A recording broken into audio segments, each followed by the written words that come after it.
Blood rushed to my cheek, burning hot under the blinding chandelier lights of the most exclusive jewelry store in the city. My own sister had just slapped me across the face, her diamond-clad hand leaving a stinging red welt. The shocked silence of the boutique was deafening. She smirked, ready to deliver another humiliating insult, until a deep, commanding voice shattered the quiet. "Do that again." The man in the decorated dress uniform growled, stepping from the shadows. "I dare you." Family dynamics have always been a battlefield, but in the Hayes household, the war was never officially declared. It was fought in the trenches of passive-aggressive comments, unequal holiday gifts, and the deafening silence that followed any of my achievements. My name is Harper. For the past 6 years, I have served as an intelligence officer in the United States Army, eventually earning the rank of captain. I have coordinated logistics in combat zones, briefed generals on volatile geopolitical threats, and learned how to keep my composure while the world literally exploded around me. Yet, nothing could have prepared me for the sheer, suffocating toxicity of returning home to my mother, Caroline, and my older sister, Vanessa. Vanessa was the undisputed golden child. She was born with the kind of striking, effortless beauty that made people stop and stare, and she had spent her entire 29 years weaponizing it. While I was running obstacle courses in the freezing rain at basic training, Vanessa was racking up credit card debt on our mother's dime, bouncing between boutique PR jobs and high society galas. Mom enabled her at every turn. To Caroline Hayes, a daughter's worth was measured entirely by her zip code, her wardrobe, and the tax bracket of the man she managed to snare. By that metric, Vanessa was the undisputed champion of the family. She had recently gotten engaged to Brandon Croft, a corporate real estate developer whose arrogance was matched only by his trust fund. From the moment the engagement was announced, my mother treated the upcoming wedding like a royal coronation. Every conversation, every phone call, and every family dinner revolved around flower arrangements, guest lists, and how spectacular Vanessa was going to look. Coming home on leave after a grueling 9-month deployment overseas was supposed to be a reprieve. Instead, I found myself drafted into Vanessa's bridal army the second my boots hit the tarmac. There was no "Welcome home, Harper," or "We're glad you're safe."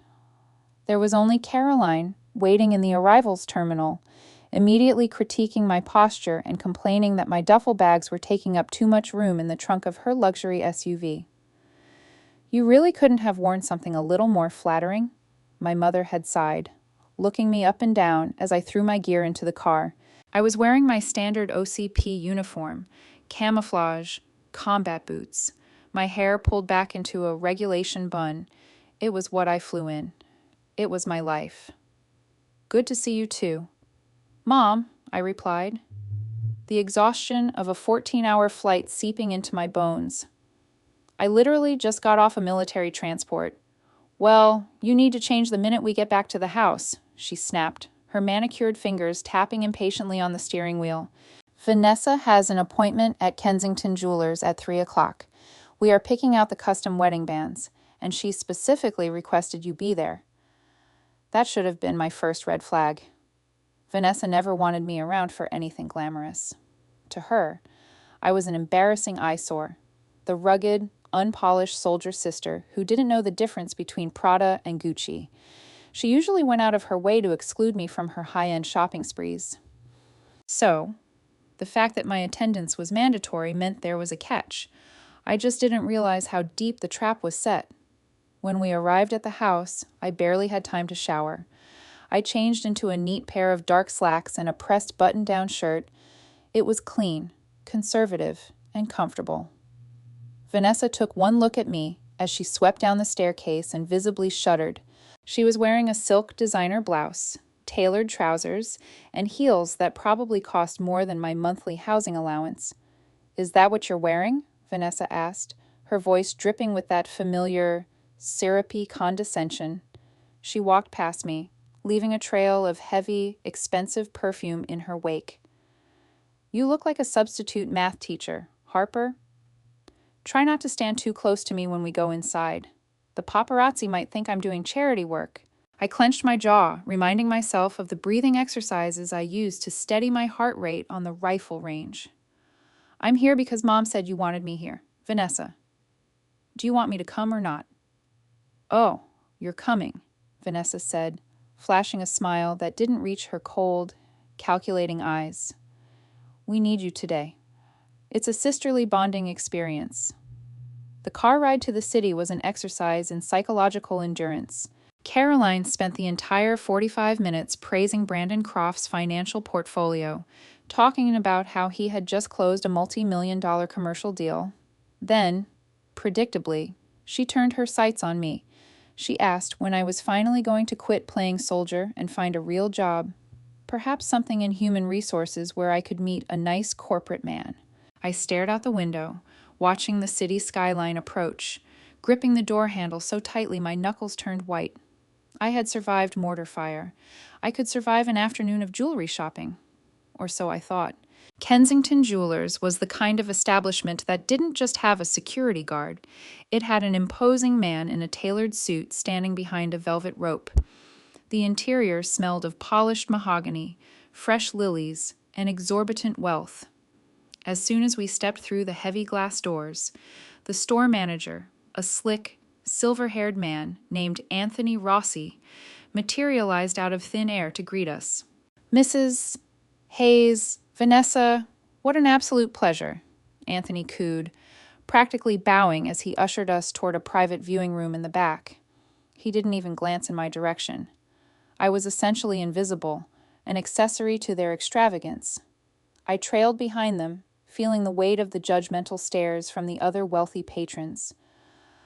I kept my posture rigid, my chin up, defaulting to my military bearing when my civilian confidence wavered.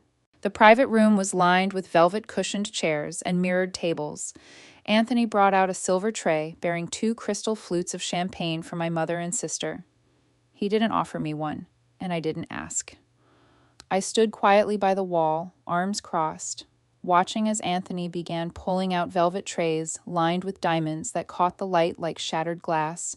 Brandon told me to spare no expense for the bands, Vanessa announced loudly, holding up her left hand to admire her enormous, gaudy engagement ring. But I also want something special, a wedding day gift to myself, something to wear to the rehearsal dinner. Of course, Miss Hayes, we have a stunning new tennis bracelet, platinum, set with flawless, ethically sourced diamonds, Anthony said, sliding a long, glittering piece across the velvet mat. Vanessa's eyes widened. She draped it over her wrist, turning her arm to catch the light. Oh, Mom, it's perfect. It matches my rehearsal gown exactly. It's breathtaking, darling, Caroline agreed, sipping her champagne. How much is it, Anthony? For you, Mrs. Hayes, $32,000, Anthony replied with a smooth, practiced smile. Vanessa pouted, dropping her arm. Oh, Brandon only gave me a budget of $20,000 for my rehearsal accessories, and I already spent $8,000 on the shoes. It was at that exact moment that the trap officially sprang shut. The atmosphere in the room shifted. My mother set her champagne glass down with a delicate clink and turned her gaze slowly toward me. Her eyes were sharp, calculating, and devoid of any maternal warmth. Well, Caroline began, her voice taking on a sickeningly sweet tone. It's a good thing your sister is here. Harper, darling, come look at this bracelet. I didn't move. My boots remained planted firmly into the plush carpet. I can see it fine from here. Mom! Don't be difficult. Harper, my mother chided, her smile tightening into a grimace. You know, Vanessa's wedding is the most important day of our family's life. And since you've been away, living off the government for the past year with absolutely no expenses, I know you have quite a bit saved up. The realization hit me like a physical blow to the chest. My stomach dropped. They didn't want me here for sisterly bonding. They brought me here to be their personal ATM. No, I said simply. The word was quiet, but it hung in the air like a gunshot. Vanessa whipped her head around, her perfectly styled hair swaying. Excuse me, what do you mean, no? I mean no, Vanessa. I am not buying you a $32,000 bracelet. I'm saving that deployment money for a down payment on a house, I explained, my voice remarkably steady despite the adrenaline suddenly flooding my veins. I worked for that money. I risked my life for it. Vanessa let out a sharp, mocking laugh. Risked your life? Please. You sit behind a computer screen in the desert. Don't act like you're some kind of war hero. Harper. You're just cheap. Vanessa, I warned, stepping away from the wall. My commanding officer had always praised my ability to de-escalate, but my sister knew exactly which wires to cut to bypass all my training. It's a gift, Harper, Caroline hissed, standing up from her chair, her face flushing with indignation. It's the least you can do. You are a terrible sister. You show up looking like a complete drifter, embarrassing us in front of Anthony, and now you're refusing to contribute to your sister's happiness after everything Brandon has done to accommodate you at his wedding. Accommodate me? I repeated, my voice rising. By sticking me at a table in the back corner by the kitchen? I'm not buying the bracelet. Mom, ask Brandon to cover it, or maybe don't buy things you can't afford. Vanessa's face twisted into an ugly, furious sneer. The mask of the elegant bride completely shattered. She marched up to me, closing the distance until we were inches apart. She was slightly taller than me in her designer heels, but I held my ground, staring directly into her furious eyes. You jealous, pathetic little bitch, Vanessa spat, her voice trembling with rage. You've always hated me because I'm beautiful and successful, and you're just some tragic, lonely soldier who no man will ever want to touch. You owe me this. You owe this family for being such a constant, massive disappointment. I don't owe you a damn thing, I said softly, enunciating every single syllable. Take the bracelet off. Vanessa, you look ridiculous. I didn't even see the hand move. The crack of her palm connecting with my left cheek echoed violently off the mirrored walls of the private room. The force of the slap snapped my head to the side. A sharp, hot pain flared across my skin, instantly followed by the metallic taste of blood in my mouth from where my teeth had caught the inside of my cheek. Anthony Rossi gasped, taking a horrified step backward, nearly knocking over the tray of diamonds. My mother didn't gasp. She didn't move. She just stood there, watching, entirely complicit in the assault. I slowly turned my head back to face my sister. The room was spinning slightly, but my vision tunneled, locking onto Vanessa. She stood there, her chest heaving, her diamond-clad hand hovering in the air, a smug, victorious smirk playing on her lips. She thought she had won. She thought she had broken me down like she had when we were kids. She opened her mouth, ready to deliver whatever venomous insult she had queued up next, but she never got the chance. Silence fell over the room like a heavy, suffocating blanket.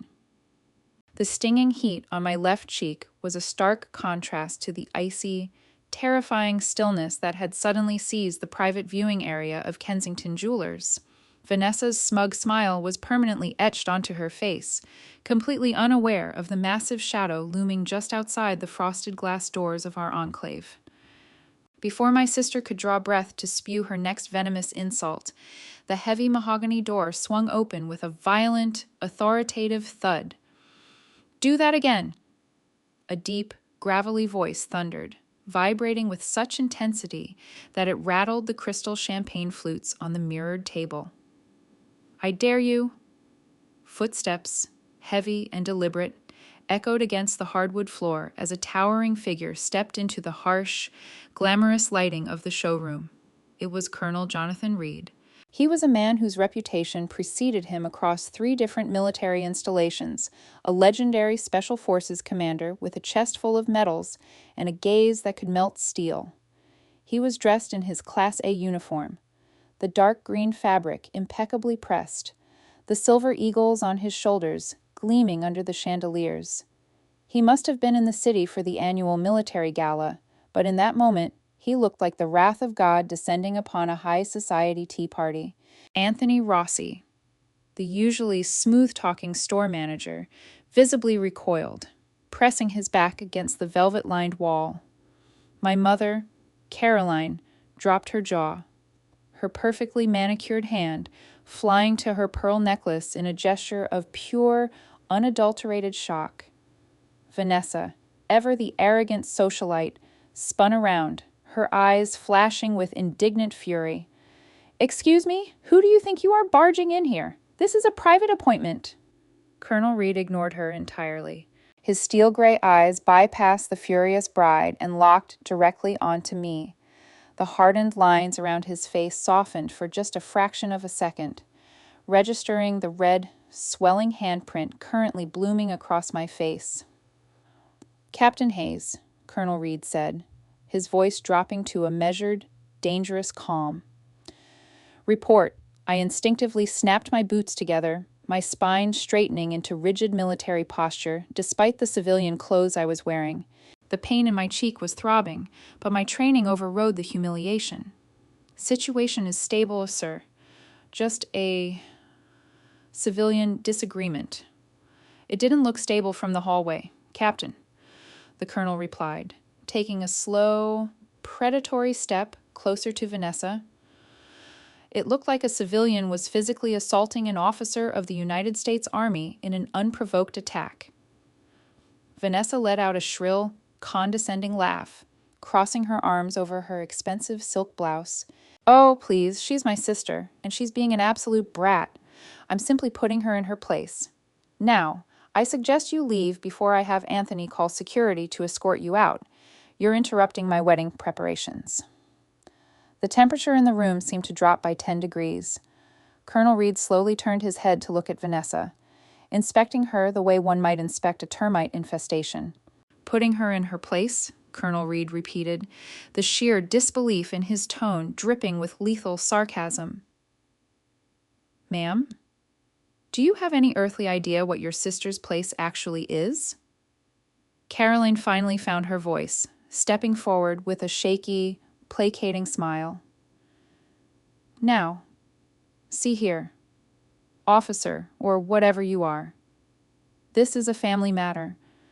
Harper has been very selfish today, refusing to contribute to her sister's rehearsal dinner accessories.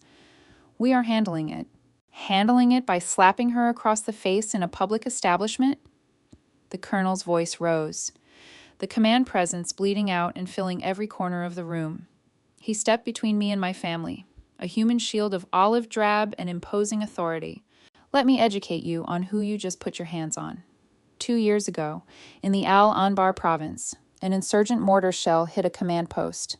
The blast took out communications and buried 3 soldiers under concrete rubble. Captain Hayes didn't sit behind a computer screen. She ran into an active fire zone under heavy enemy suppression, pulled 2 of those men from the debris, and manually rigged a comms relay to call in medevac." My mother blinked, completely bewildered. Vanessa scoffed, though it sounded noticeably weaker. They had never known. I had never told them. In the Hayes household, military service was considered a blue-collar embarrassment, not a point of pride. They had never asked what I actually did overseas, and I had stopped trying to tell them years ago. She was awarded the Bronze Star with a Valor Device for her actions. Colonel Reed continued, his voice echoing off the diamond-filled display cases. "She commands the respect of generals. She has clearance levels that dictate national security, and you think her place is to be your personal punching bag because she won't buy you a shiny piece of rock." Vanessa's face turned a violent shade of crimson. Her vanity simply could not process being spoken to this way, especially not in front of the jeweler she had been trying to impress. "I don't care what she did in some sandbox," Vanessa shrieked, pointing a trembling finger at me. "She's a miserable, jealous spinster. My fiancé, Brandon Croft, makes more in a month than she makes in 10 years. He's a titan in commercial real estate. He would buy and sell your entire base if he wanted to." "Anthony, call the police right now and have this man arrested for trespassing." Colonel Reed didn't flinch. In fact, a slow, terrifying smirk began to spread across his weathered face. He looked at Vanessa, then at Caroline, and finally, he looked over his shoulder at me. Brandon Croft? The colonel asked, his eyebrow raising in genuine amusement. CEO of Croft Enterprises? Vanessa lifted her chin triumphantly. Yes. And when he hears about this? Oh, he's not going to hear about anything, ma'am, Colonel Reed interrupted, pulling a sleek black smartphone from his pocket. Because Mr. Croft currently doesn't have access to his phone, or his bank accounts, or his freedom. Panic began to visibly fracture Vanessa's perfectly powdered face. She dropped her hand, the expensive platinum tennis bracelet slipping from her wrist and clattering loudly onto the glass display case. What are you talking about? Caroline demanded, her voice jumping up an octave. Her hands were shaking so badly her pearl bracelet rattled. Brandon is at a corporate retreat in the Hamptons. Brandon is in federal custody, Colonel Reed corrected, his tone completely flat, devoid of any sympathy. Croft Enterprises attempted to bid on a massive Department of Defense logistics contract 6 months ago. My division was part of the oversight committee. Turns out, your billionaire fiancé was running a highly sophisticated Ponzi scheme, defrauding investors to artificially inflate his commercial properties. The FBI raided his headquarters at 6 o'clock this morning. It's all over the wire. The only reason it hasn't hit the mainstream news networks yet is because the DOJ is still securing his shell accounts. The silence that followed was absolute. You could have heard a pin drop on the thick carpet. I stood completely frozen, processing the sheer magnitude of the tactical nuke Colonel Reed had just dropped into the middle of Kensington Jewelers. Vanessa's perfect, wealthy, corporate titan of a fiancé wasn't a catch. He was a federal criminal. Anthony Rossi, who had been hovering near the doorway like a terrified ghost, suddenly snapped to attention. His eyes darted to the heavy velvet tray of diamonds, then to Vanessa's wrist, and finally to her left hand. The jeweler's survival instincts kicked in with ruthless efficiency. "Excuse me, Mrs. Hayes," Anthony said, his smooth, sycophantic customer service voice completely vanishing. He stepped forward, aggressively snatching the $32,000 tennis bracelet off the counter and locking it back inside his display case. "If what this gentleman is saying is true, I need to check our accounting ledger immediately." "It's a lie!" Vanessa screamed, her voice cracking as tears of pure rage and terror began to well in her eyes. She frantically dug into her designer purse, pulling out her phone. "It's a disgusting, pathetic lie. Brandon is wealthy. He's brilliant. I'm calling him right now." She hit a speed dial contact and pressed the phone to her ear. We all watched in morbid fascination. The phone rang once, twice, 3 times. Then, the automated carrier message echoed loudly in the quiet room. "The number you have reached has been disconnected or is no longer in service." Vanessa dropped the phone. It hit the floor with a sickening crack, the screen splintering into a spiderweb of shattered glass. Anthony was already tapping furiously on an iPad near the register. A moment later, all the color drained from his face. He looked up at my mother and sister with an expression of absolute disgust. "The deposit Mr. Croft made for the custom wedding bands," Anthony announced, his voice carrying clearly across the room. "The wire transfer just bounced. The bank has flagged the account for frozen assets due to federal investigation." Caroline let out a sound that was half gasp, half sob, clutching her chest as if she had just been physically shot. She stumbled backward, collapsing into one of the velvet chairs, her face pale and utterly horrified. No. The wedding, the country club, the deposit for the florist? Actually, Miss Hayes," Anthony continued, stepping out from behind the counter. His eyes fell onto the massive, gaudy engagement ring resting on Vanessa's trembling hand. "Mr. Croft purchased that engagement ring from us 4 months ago on a financing plan, a plan that is evidently backed by fraudulent funds. I am going to have to ask you to remove the ring immediately. It remains the legal property of Kensington Jewelers until paid in full." Watching my sister's ego shatter was like watching a skyscraper implode. It was terrifying, destructive, and impossible to look away from. Vanessa backed against the wall, clutching her left hand to her chest like a frightened child. No, she sobbed, her mascara beginning to run down her cheeks in dark, ugly streaks. It's mine. He gave it to me. You can't take it. Take it off, Vanessa, I said. It was the first time I had spoken in 5 minutes. My voice was calm, steady, and cut through her hysterics like a scalpel. She snapped her head toward me, her eyes wild, hateful, and desperate. She was looking for a lifeline. She was looking for the sister she had just abused to suddenly step in and save her, to open my wallet and fix the catastrophic mess of her life. Harper, my mother pleaded, reaching a trembling hand out toward me from her chair. Harper, please, you have savings.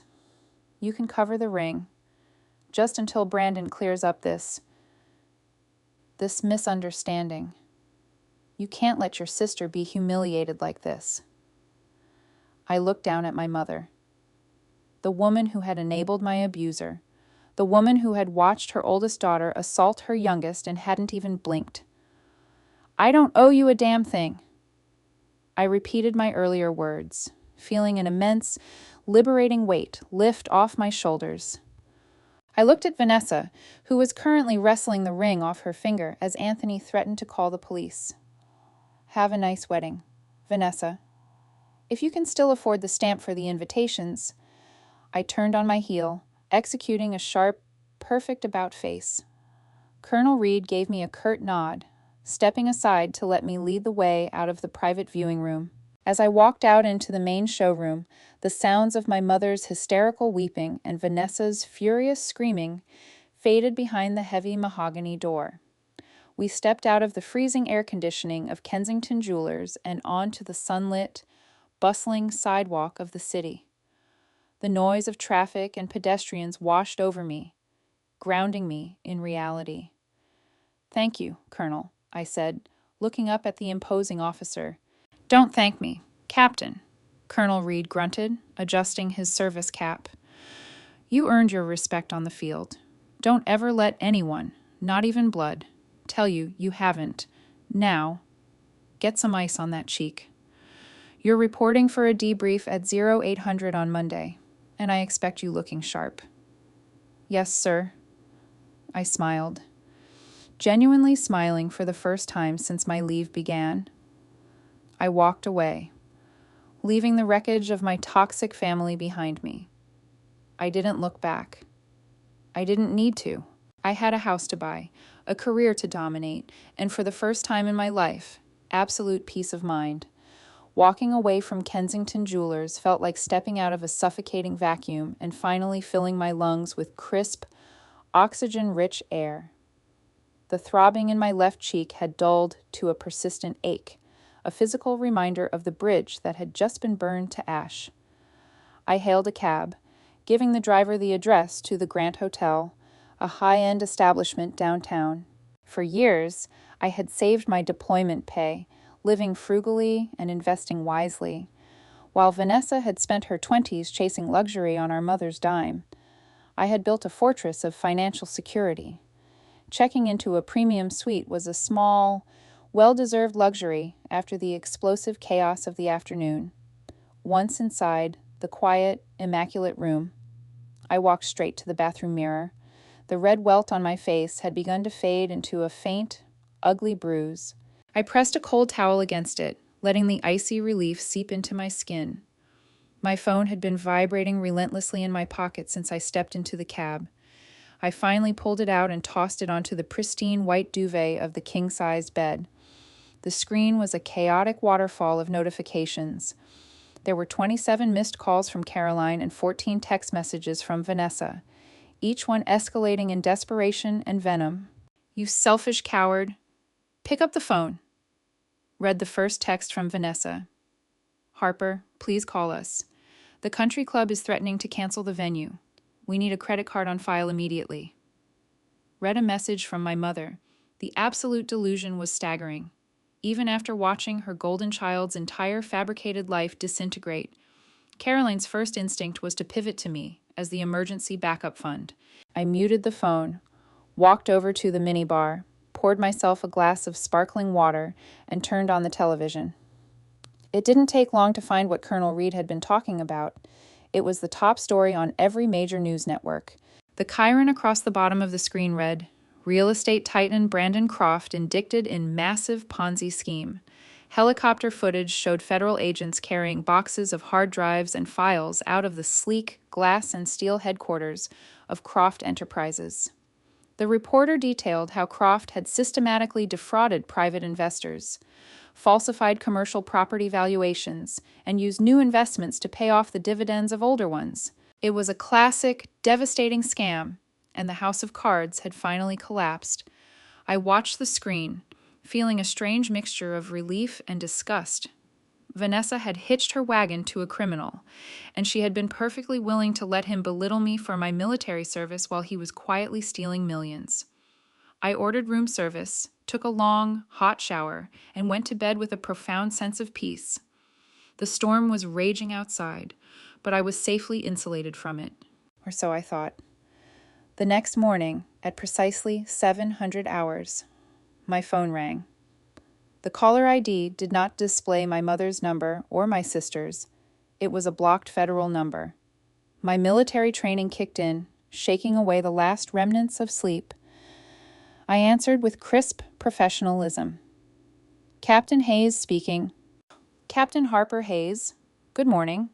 This is Special Agent Robert Callahan with the Federal Bureau of Investigation, White Collar Crime Division." A stern, gravelly voice echoed through the speaker. I sat up, the sheets pooling around my waist. "Yes, Agent Callahan. What can I do for you?"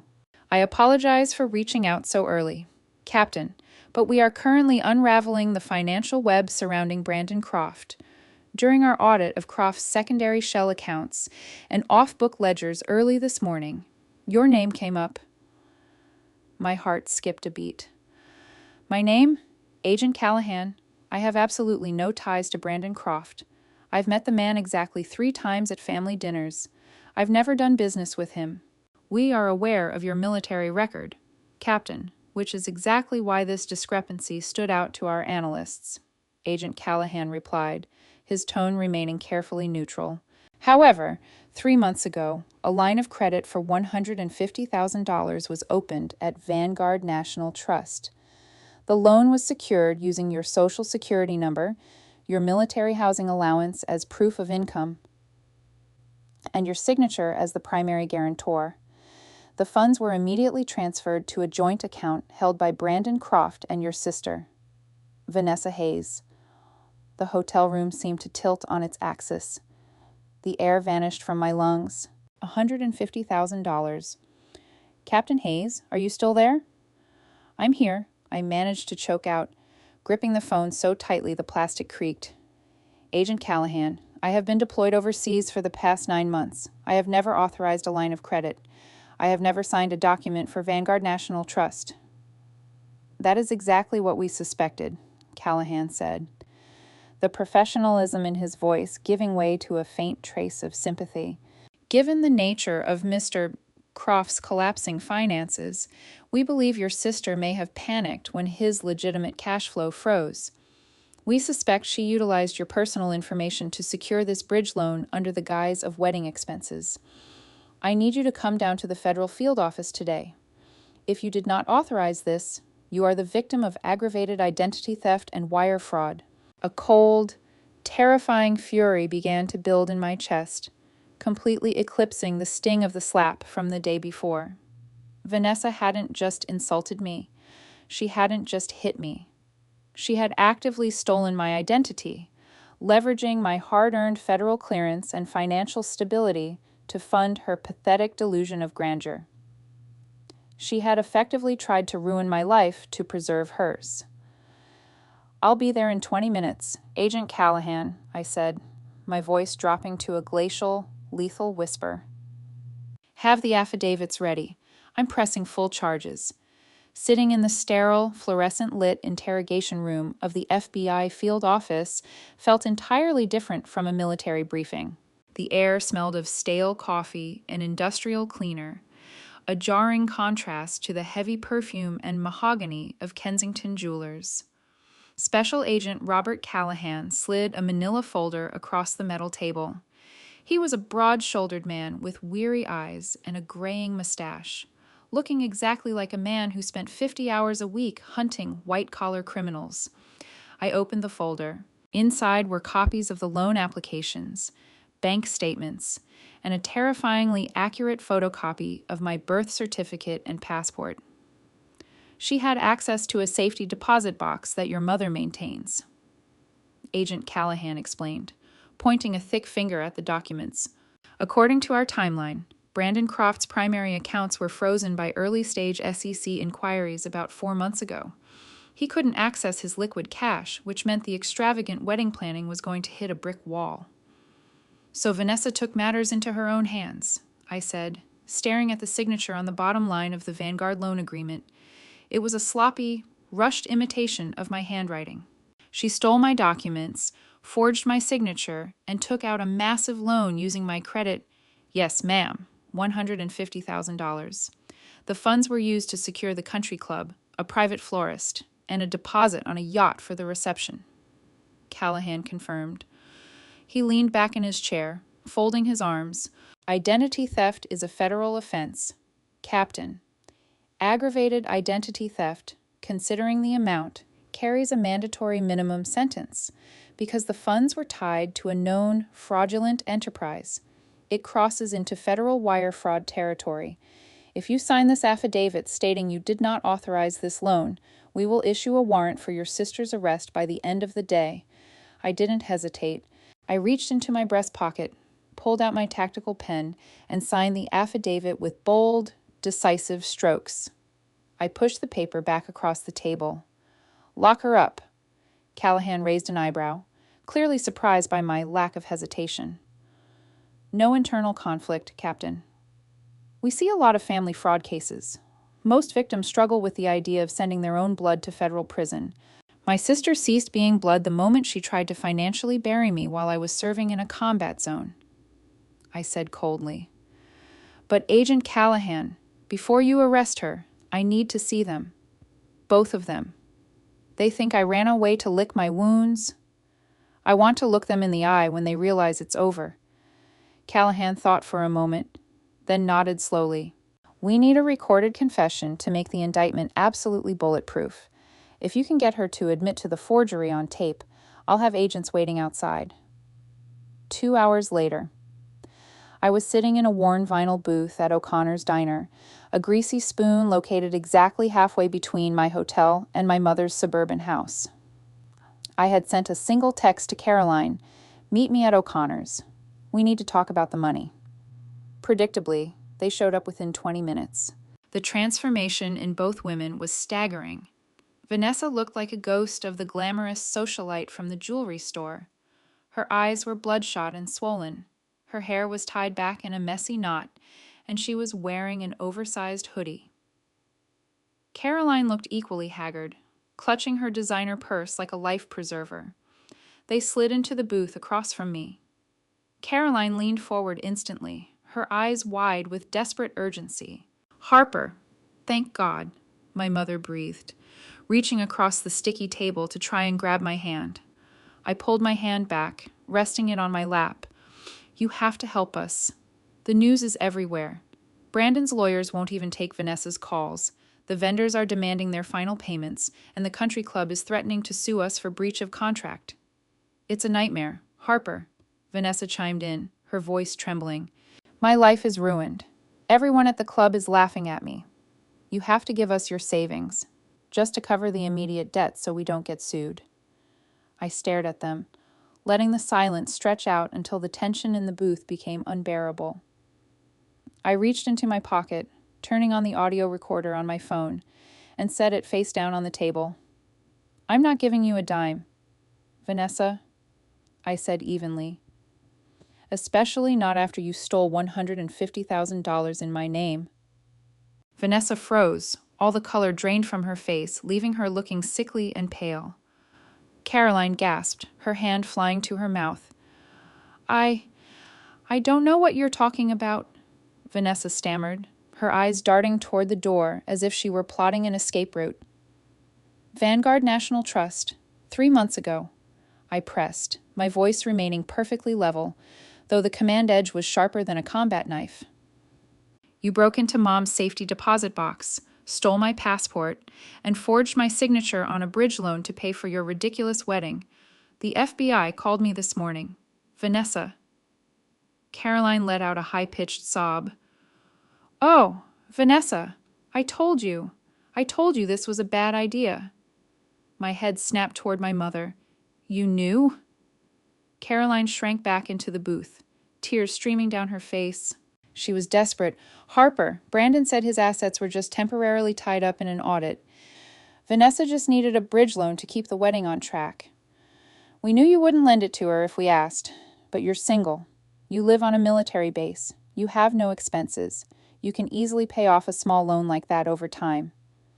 If Vanessa gets a criminal record, her life is over. The audacity was so profound it almost took my breath away. My own mother had known about the identity theft. She had actively encouraged my sister to destroy my credit and saddle me with a massive, fraudulent debt, all to protect the aesthetic of a high society wedding. So, you forged the documents, Vanessa? I asked, leaning closer, ensuring the phone caught every single word. You stole my identity? Vanessa burst into ugly, heaving sobs, hiding her face in her hands. Yes, I did it, but I was going to pay it back. Brandon promised he would pay it back double after the wedding. You have to take the debt. Harper, please, you're in the military. You can handle this. Tell the bank it was you. I'm not going to do that, I said softly. I reached forward, picked up my phone, and stopped the recording. I looked out the diner window. 2 dark, unmarked sedans had just pulled into the parking lot. 4 individuals in windbreakers, bearing the bright yellow letters, FBI, stepped out, moving with coordinated, tactical precision toward the front doors of the diner. Her life as she knows it ended yesterday, I said, looking back at my mother's horrified face. And yours just ended today. The bells above the diner door jingled violently. Special Agent Robert Callahan stepped inside, his badge held high, his eyes locking onto the booth where my sister sat sobbing, completely unaware that the trap had just permanently snapped shut. Heavy boots thudded against the checkered linoleum floor of O'Connor's diner, a sound that cut through the low murmur of mourning patrons and clinking silverware.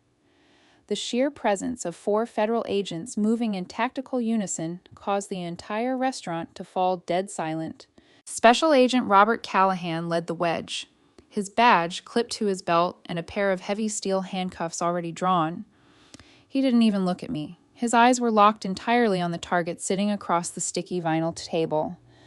Vanessa was still sobbing into her hands, completely oblivious to the approaching storm until Agent Callahan's shadow fell over her. Vanessa Hayes, Callahan's voice boomed, carrying the unmistakable weight of federal authority. You are under arrest for aggravated identity theft and wire fraud. Stand up and step out of the booth, keeping your hands where I can see them. My sister's head snapped up, her tear-streaked face contorting in sheer, unadulterated terror. She looked at the men in the FBI windbreakers, then at the handcuffs, and finally at me. The reality of the situation crashed down on her all at once, shattering the fragile delusion that she could simply cry her way out of a felony. No! Vanessa shrieked, scrambling backward in the booth until her back hit the window glass. No, there's been a mistake. I didn't do anything. Harper, tell them it's a mistake. Stand up, ma'am, or we will physically remove you from the booth, Callahan warned, his tone leaving zero room for negotiation. 2 other agents stepped forward, flanking the table and cutting off any possible escape route. Caroline sprang to her feet, her maternal instincts finally activating, albeit entirely directed at the wrong daughter. She stepped between Callahan and Vanessa, her face flushed with frantic indignation. How dare you? Do you have any idea who we are? We are respected members of the Oakwood Country Club. This is a private family dispute. You have no right to come in here and harass a bride-to-be. Ma'am, step aside, one of the flanking agents ordered, putting a firm hand on my mother's shoulder to move her out of the way. Caroline slapped his hand away with a frantic shriek. Don't you touch me! Harper, do something! You're in the military! Order them to leave! The sheer absurdity of the demand almost made me laugh. I sat perfectly still, my hands folded on the table, watching the chaos unfold with the detached precision of an intelligence officer observing a compromised asset.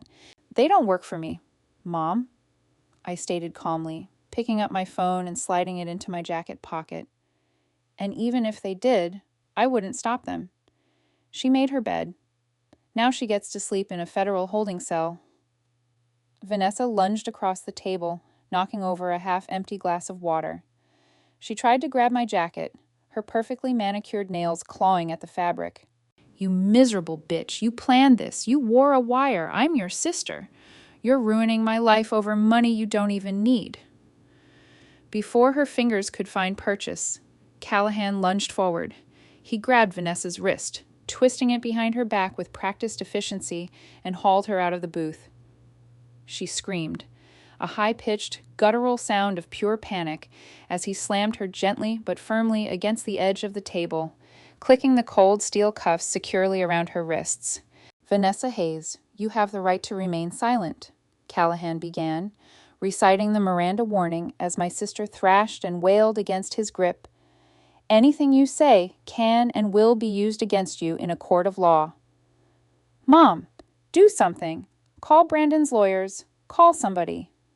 Vanessa sobbed, her knees buckling as the agents pulled her toward the center aisle of the diner.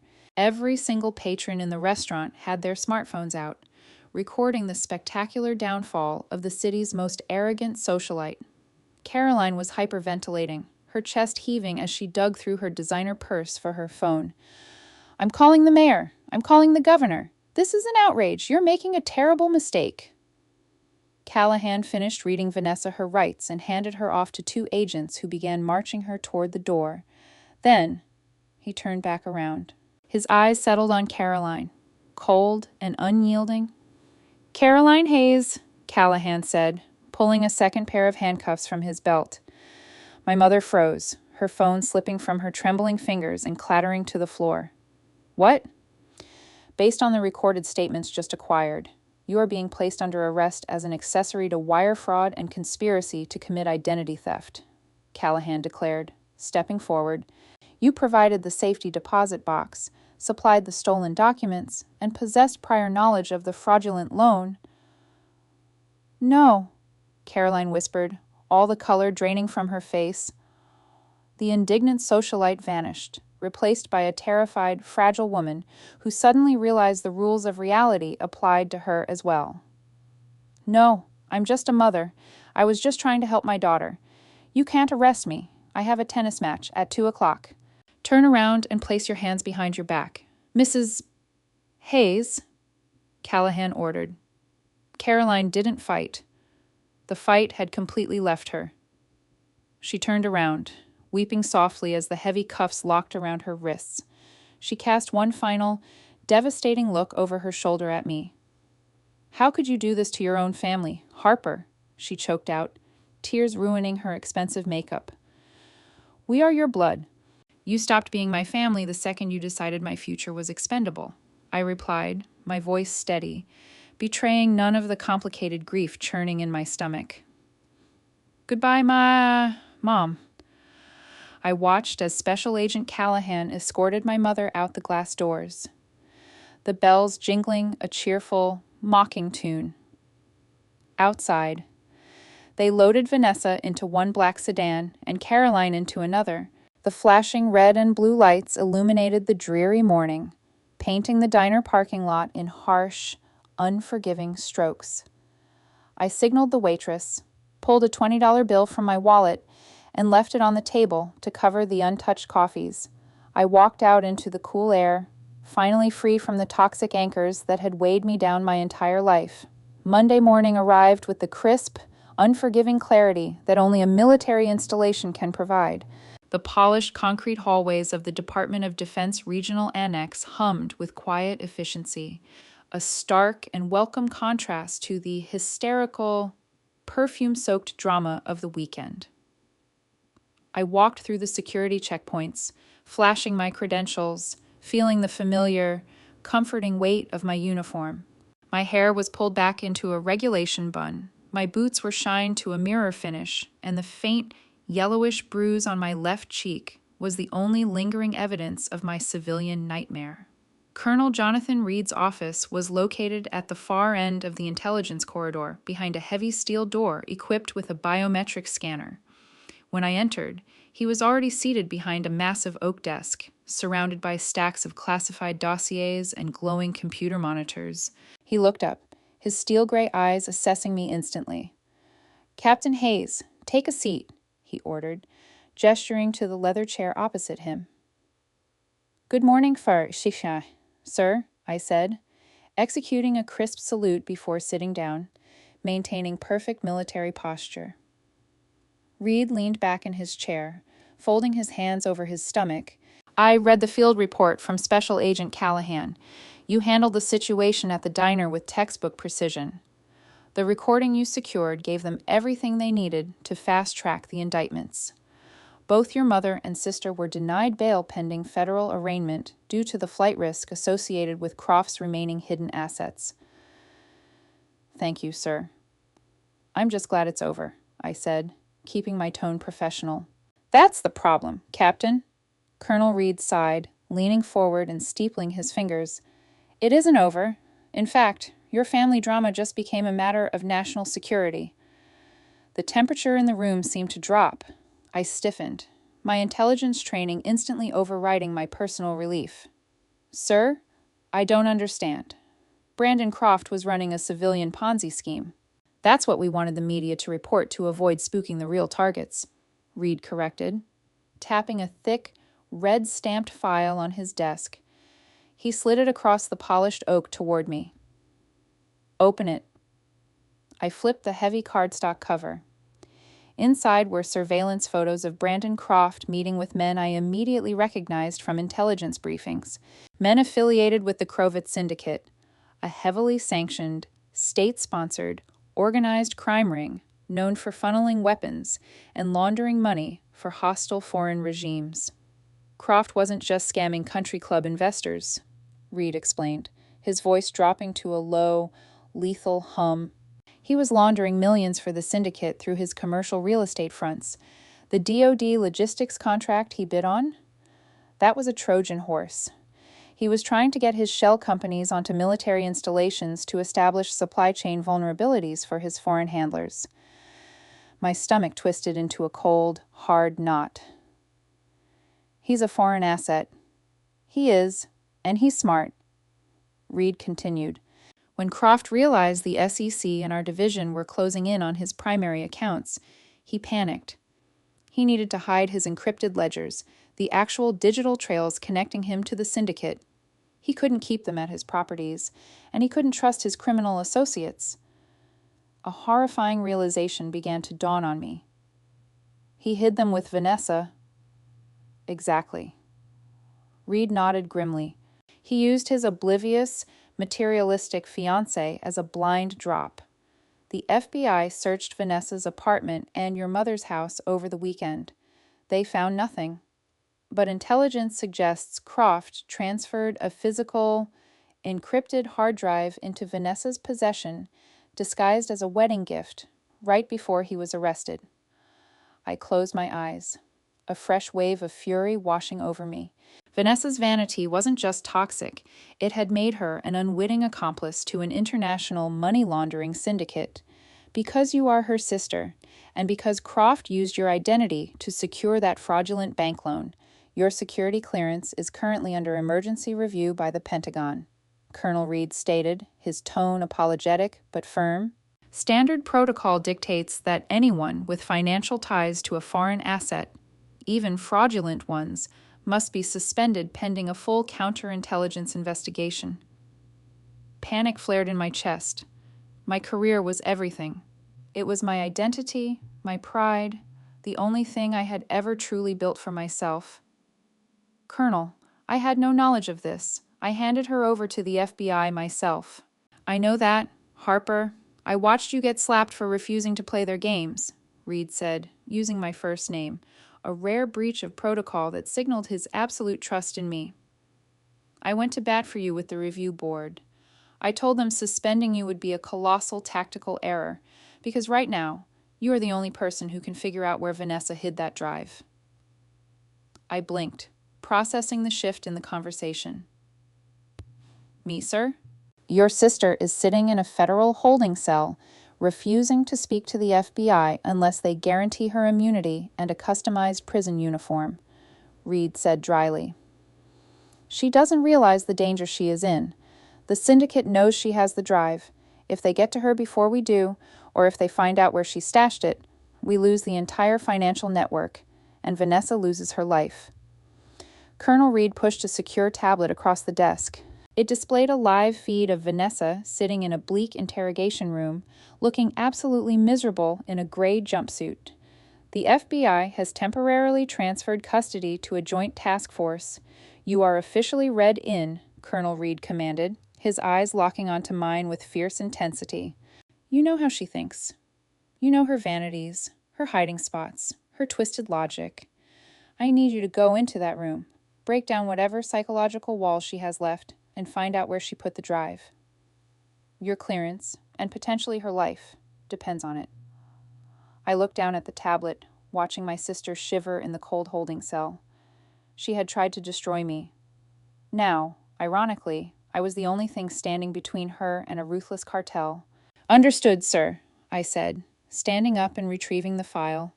The military officer had returned in full force, burying the wounded sister deep inside. I'll get the location. The Joint Task Force holding facility was located 3 levels beneath a nondescript federal building in the industrial district. The air down there was heavily filtered, smelling faintly of ozone, stale coffee, and industrial bleach. It was a sterile, unforgiving environment designed to strip away comfort and leave suspects with nothing but the crushing weight of their own isolation. I walked down the long, fluorescent-lit corridor, the sound of my combat boots echoing sharply against the concrete walls. Special Agent Thomas Burke, a seasoned interrogator with a permanent scowl, was waiting for me outside Interrogation Room 4. She's been a nightmare, Captain, Burke muttered, handing me a thick manila folder containing the inventory of Vanessa's confiscated personal effects. She demanded a silk pillowcase, threatened to sue the United States government for emotional distress, and asked to speak to the manager of the FBI. She refuses to answer any questions about Brandon Croft until we bring her a matcha latte. She's stalling because she's terrified. Agent Burke, I replied, taking the folder and scanning the contents. Her entire reality just collapsed. She's using indignation as a defense mechanism. I'll break it down. Burke swiped his keycard, and the heavy steel door unlocked with a loud, authoritative click. You have 20 minutes, Captain. After that, the Department of Justice takes over, and they won't be nearly as polite. I stepped into the freezing room. Vanessa was sitting at the center of a bolted-down metal table, shivering in an oversized, drab gray jumpsuit that swallowed her frame. Her expensive hair extensions were tangled, and her designer makeup was smeared into dark, raccoon-like circles under her bloodshot eyes. When she heard the door close, she looked up. For a split second, a flicker of genuine relief washed over her face, quickly replaced by a mask of venomous hatred. Did you come to gloat? Vanessa spat, crossing her arms defensively. Did you come to laugh at me? Harper, are you happy now? You ruined my wedding. You ruined my life, and you put Mom in jail. I didn't answer immediately. I walked to the opposite side of the table, pulled out the metal chair, and sat down. I placed the folder on the table and folded my hands over it, maintaining perfect, unblinking eye contact. My training had taught me that silence was often a more effective weapon than shouting. I let the silence stretch for 30 agonizing seconds. The hum of the ventilation system was the only sound in the room. Vanessa shifted uncomfortably, her arrogant posture beginning to crack under the pressure of my cold, analytical stare. I didn't put you in this room, Vanessa, I finally said, my voice perfectly level. Your greed put you in this room. Brandon Croft put you in this room. And right now, he is the least of your problems. Vanessa scoffed, tossing her head. Oh, please. Brandon is a legitimate businessman. He just made a few clerical errors with his real estate taxes. His lawyers will have this cleared up by Friday, and when they do, I am going to sue you for defamation. Brandon Croft is a money launderer for the Crovet Syndicate, I stated bluntly, dropping the tactical bomb without hesitation. I watched her face carefully to gauge her reaction. She blinked, her brow furrowing in genuine confusion. The what? What are you talking about? The Crovet Syndicate, Vanessa, an international organized crime ring that traffics in illegal arms and human lives. Brandon wasn't building commercial properties in the city. He was washing dirty cartel money through fake real estate ventures, I explained, leaning forward. The FBI didn't arrest him for tax evasion. They arrested him for federal conspiracy and money laundering. He is looking at 40 years in a supermax prison. Your billionaire fiancé is a ghost. The blood drained entirely from Vanessa's face. Her lips parted, but no sound came out. The sheer magnitude of the truth was finally penetrating her bubble of delusion. No, she whispered, shaking her head frantically. No, you're lying. You're just trying to scare me. Brandon bought me a $30,000 engagement ring. He bought Mom a Mercedes. With stolen cartel funds, I corrected ruthlessly. And now the syndicate wants their money back. More specifically, they want the digital ledgers that give them access to their offshore accounts. When Brandon realized the FBI was closing in, he panicked. He couldn't risk the cartel ledgers being found in his penthouse or his office, so he hid them. I tapped my index finger against the metal table, the sound echoing sharply. He hid them with you, Vanessa. He disguised a high-capacity, encrypted hard drive as a gift, and he gave it to you. And right now, the most dangerous people on this planet are looking for you because they think you know how to access their money. Tears began to well in her eyes, spilling over her lashes and cutting clean tracks through her ruined makeup. She started hyperventilating, her hands trembling violently as she gripped the edges of the metal table. The reality of her situation had finally crushed her vanity. I don't have anything, Vanessa sobbed, her voice breaking. He didn't give me any computer stuff. I don't know anything about ledgers or cartels. Harper, you have to believe me. I do believe you, I said softly, changing my tone from interrogator to a concerned sister, a deliberate tactical shift. I know you didn't know, Vanessa, but the syndicate doesn't care. If you don't tell me what he gave you, I can't protect you. What did he give you in the last 2 weeks? Think carefully. Something heavy. Something custom-made. Something he told you never to lose. Vanessa squeezed her eyes shut, sobbing hysterically as she racked her brain. He gave me shoes, and a diamond necklace, and what, Vanessa? I pressed. The vanity case, she gasped, her eyes flying open in sheer terror. He gave me a custom-made digital vanity case. He said it was imported from Switzerland. It has a biometric lock and a digital mirror with a built-in screen for makeup tutorials. It weighed a ton, but he said it was lined with lead crystal. He made me promise to keep it safe for the wedding day. Bingo.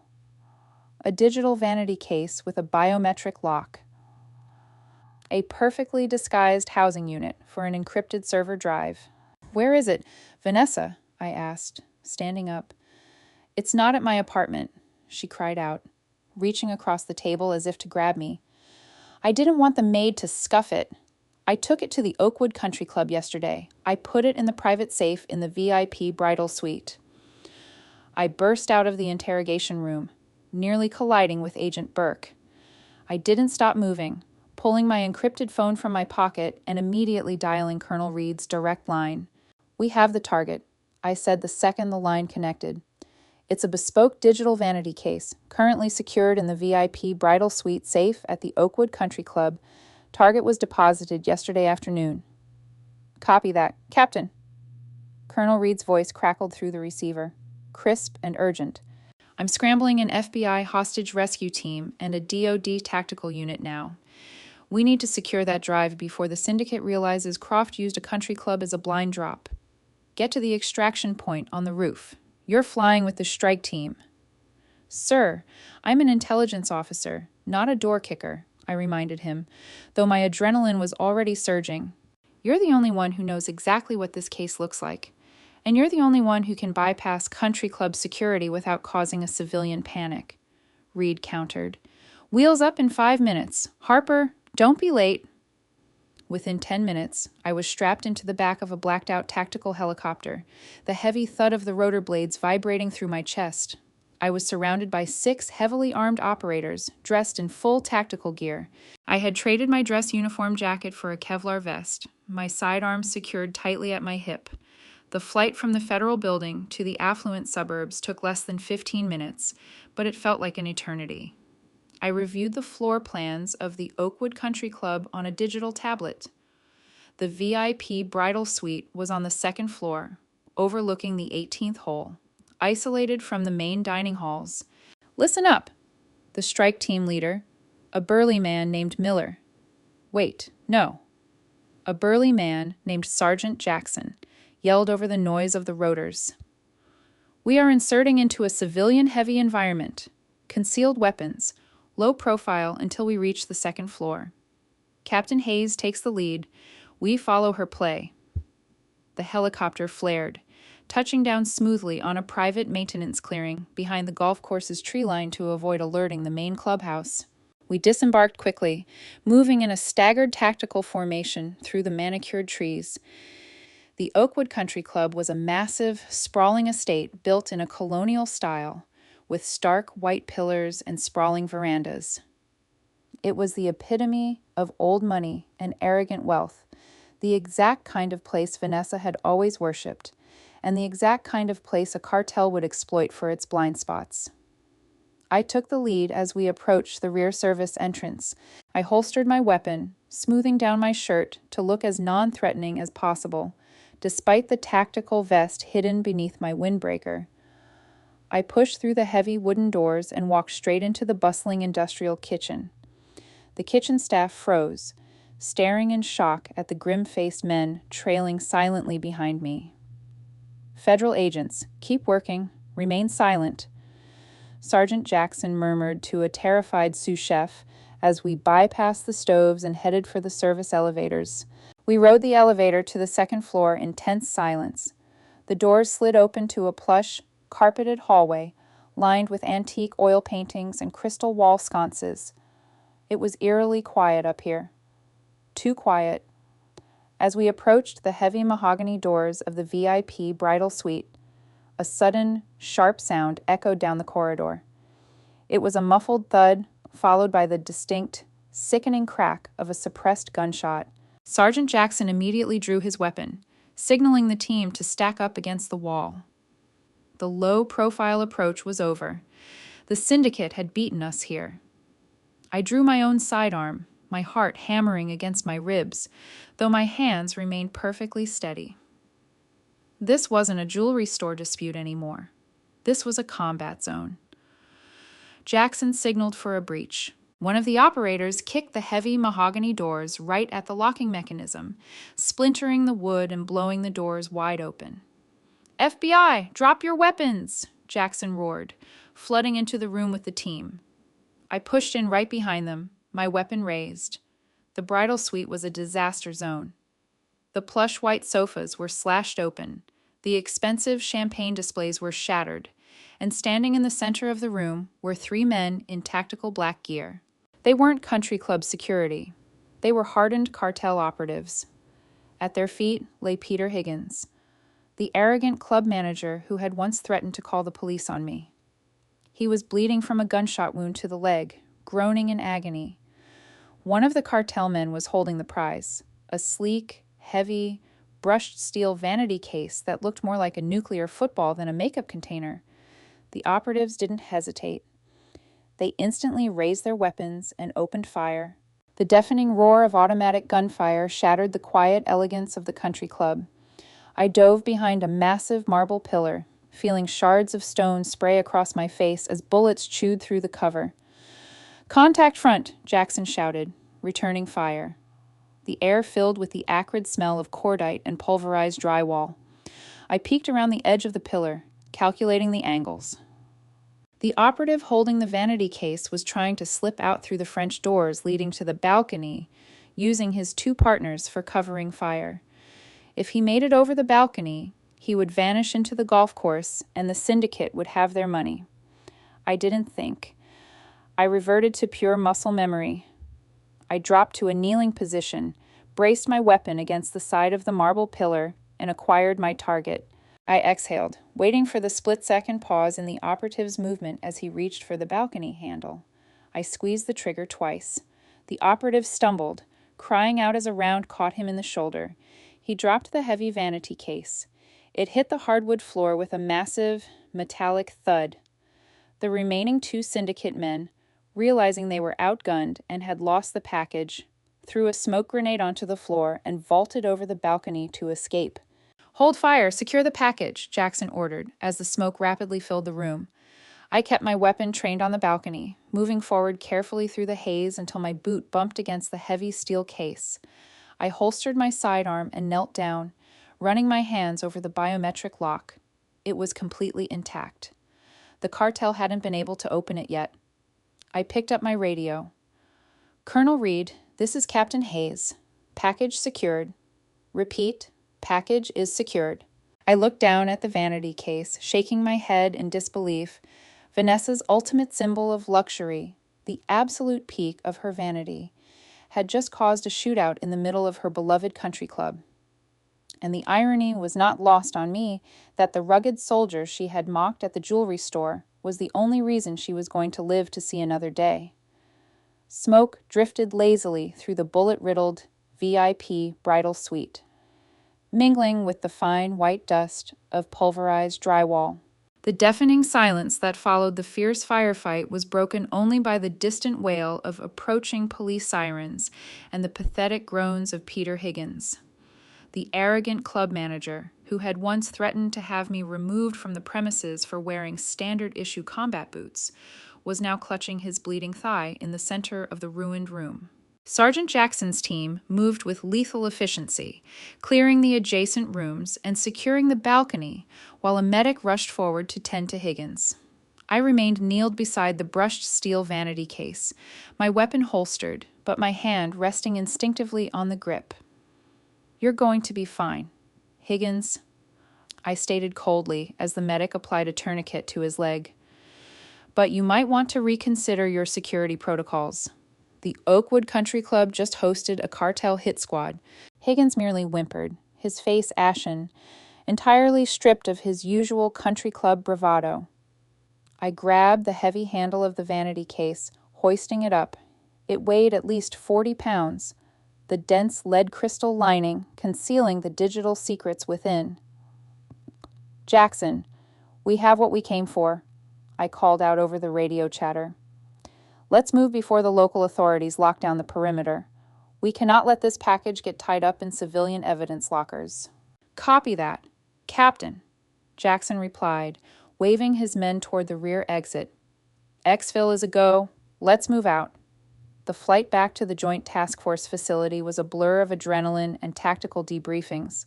The moment the helicopter skids touched the concrete landing pad, Colonel Reed was waiting. He didn't waste time on pleasantries, immediately flanking me as we carried the heavy vanity case down into the subterranean levels of the secure DoD building. We brought the case to the Cyber Operations Division, a massive, climate-controlled room filled with humming server racks and a dozen intelligence analysts staring at complex code matrices. I set the case down heavily onto a stainless steel examination table. Chief Warrant Officer Davis, the lead cybersecurity technician, approached the case with a pair of specialized diagnostic goggles. He ran a scanner over the brushed steel, frowning as the readouts flooded his tablet. "It's a localized closed-loop system," Davis explained, tapping a reinforced digital display embedded in the lid of the case. "Brandon Croft didn't just buy an off-the-shelf hard drive. This is military-grade encryption. If we try to pry it open or bypass the motherboard, the internal thermite charge will trigger, slagging the hard drives instantly.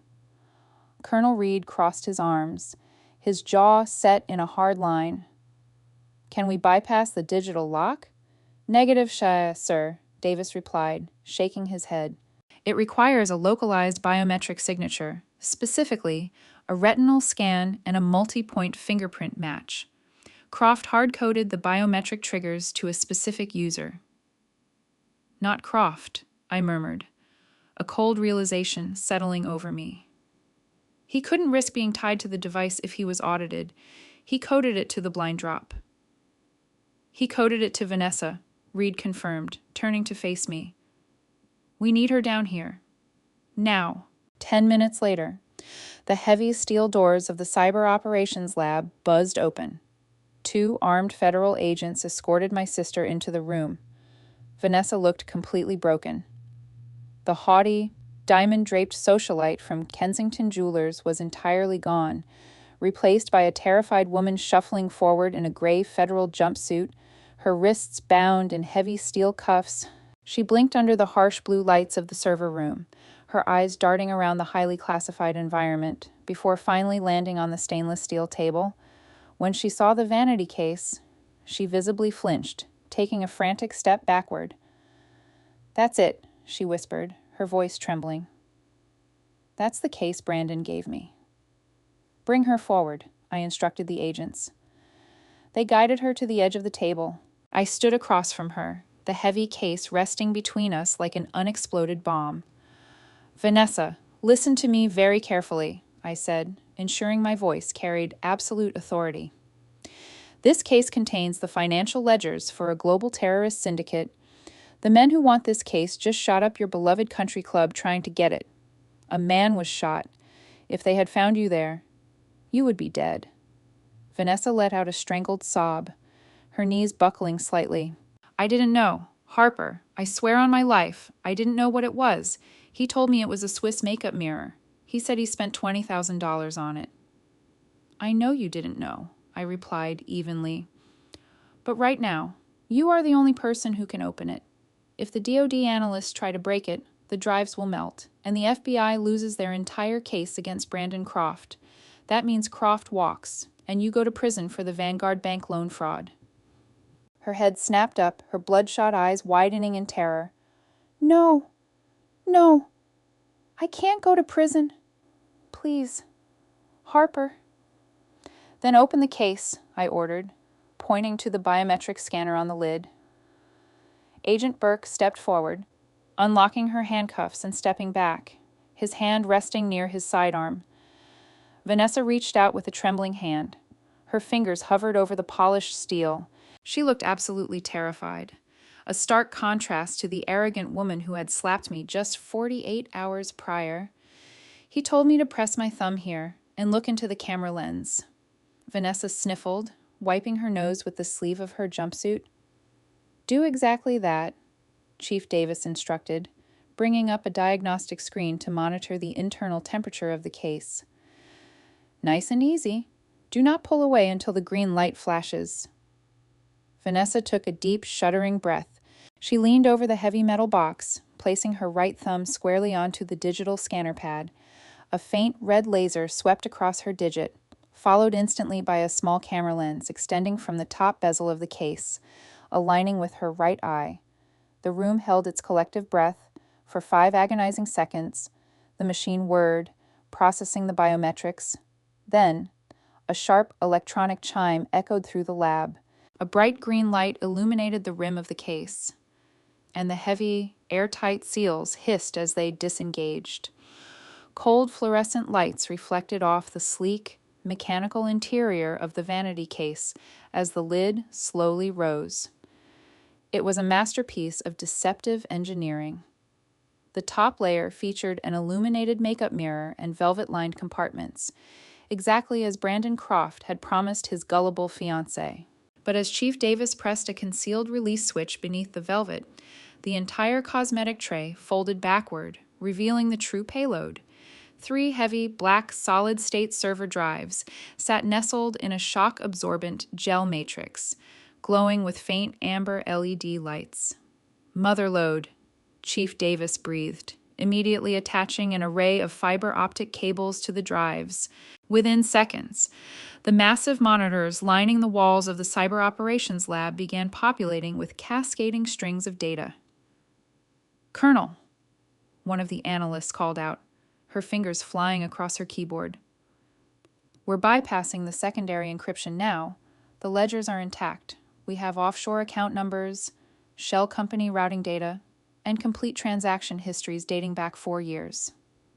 There are billions of dollars moving through these networks." Colonel Reed exhaled a long, measured breath, staring at the screens. "Get this data directly to the Pentagon and the director of the FBI. I want synchronized raids on every single property Croft owns by midnight." Vanessa stood frozen at the table, her hands clutching the edges of her gray jumpsuit. She stared at the screens, watching the indisputable proof of her fiancé's massive criminal empire scroll by. Her dream of becoming a billionaire's wife was evaporating before her very eyes, replaced by the grim reality of international terrorism and federal prison. The doors to the lab buzzed open again, and Special Agent Robert Callahan strode in, looking exhausted but victorious. He carried a thick leather folio under his arm. He gave Colonel Reed a curt nod before turning his attention to me and my sister.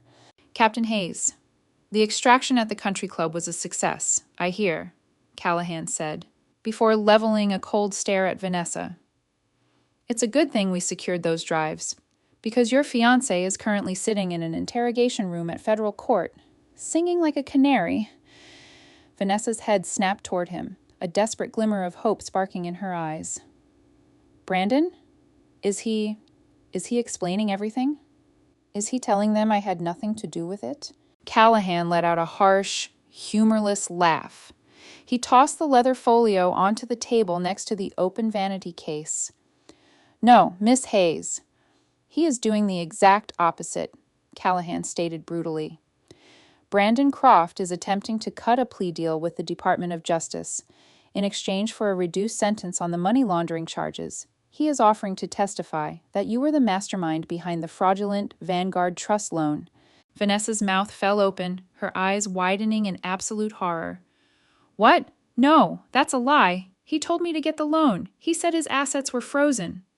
"Croft is claiming he had no knowledge of the loan," Callahan continued relentlessly. "He told the grand jury that you were a desperate, materialistic socialite who forged your military sister's signature because you couldn't stand the thought of scaling back your extravagant wedding. He claims he discovered your fraud and was going to break off the engagement, which is why you stole his private server drives for blackmail." The cruelty of the betrayal hit Vanessa with physical force. She stumbled backward, bumping into Agent Burke, her hands flying to her mouth to stifle a hysterical scream. The man she had worshipped, the man she had allowed to demean me, the man she had stolen my identity for, was throwing her directly to the wolves to save his own skin. He's lying," Vanessa gasped, hyperventilating. "He's a monster. You have to believe me. I just did what he told me to do. I just wanted my wedding." "We know he's lying." "Vanessa," I interjected, stepping into her line of sight to force her to focus. "Because Croft doesn't know about the audio recording I took at O'Connor's diner. He doesn't know that Mom confessed to supplying the stolen documents. And he doesn't know that the loan funds were transferred directly into a joint account that his accountants managed." Callahan nodded in agreement. "Captain Hayes's foresight to wear a wire during your meeting completely torpedoed Croft's defense. We have his accountants turning state's evidence as we speak. Croft's plea deal has been formally rejected. He is going away for the rest of his natural life." Vanessa collapsed into the metal chair behind her, burying her face in her hands and weeping with a hollow, broken intensity. The complete destruction of her ego was absolute. There was no wealth, no status, no golden child pedestal left to stand on. There was only the cold, hard reality of consequence. "Agent Burke, escort the prisoner back to holding," Callahan ordered gently. "She's facing a judge for her arraignment on the wire fraud charges tomorrow morning." As the agents pulled Vanessa to her feet, she didn't fight. She looked small, pathetic, and entirely defeated. She stopped at the doorway, looking back over her shoulder at me. Her mascara was completely washed away, leaving her pale and drawn.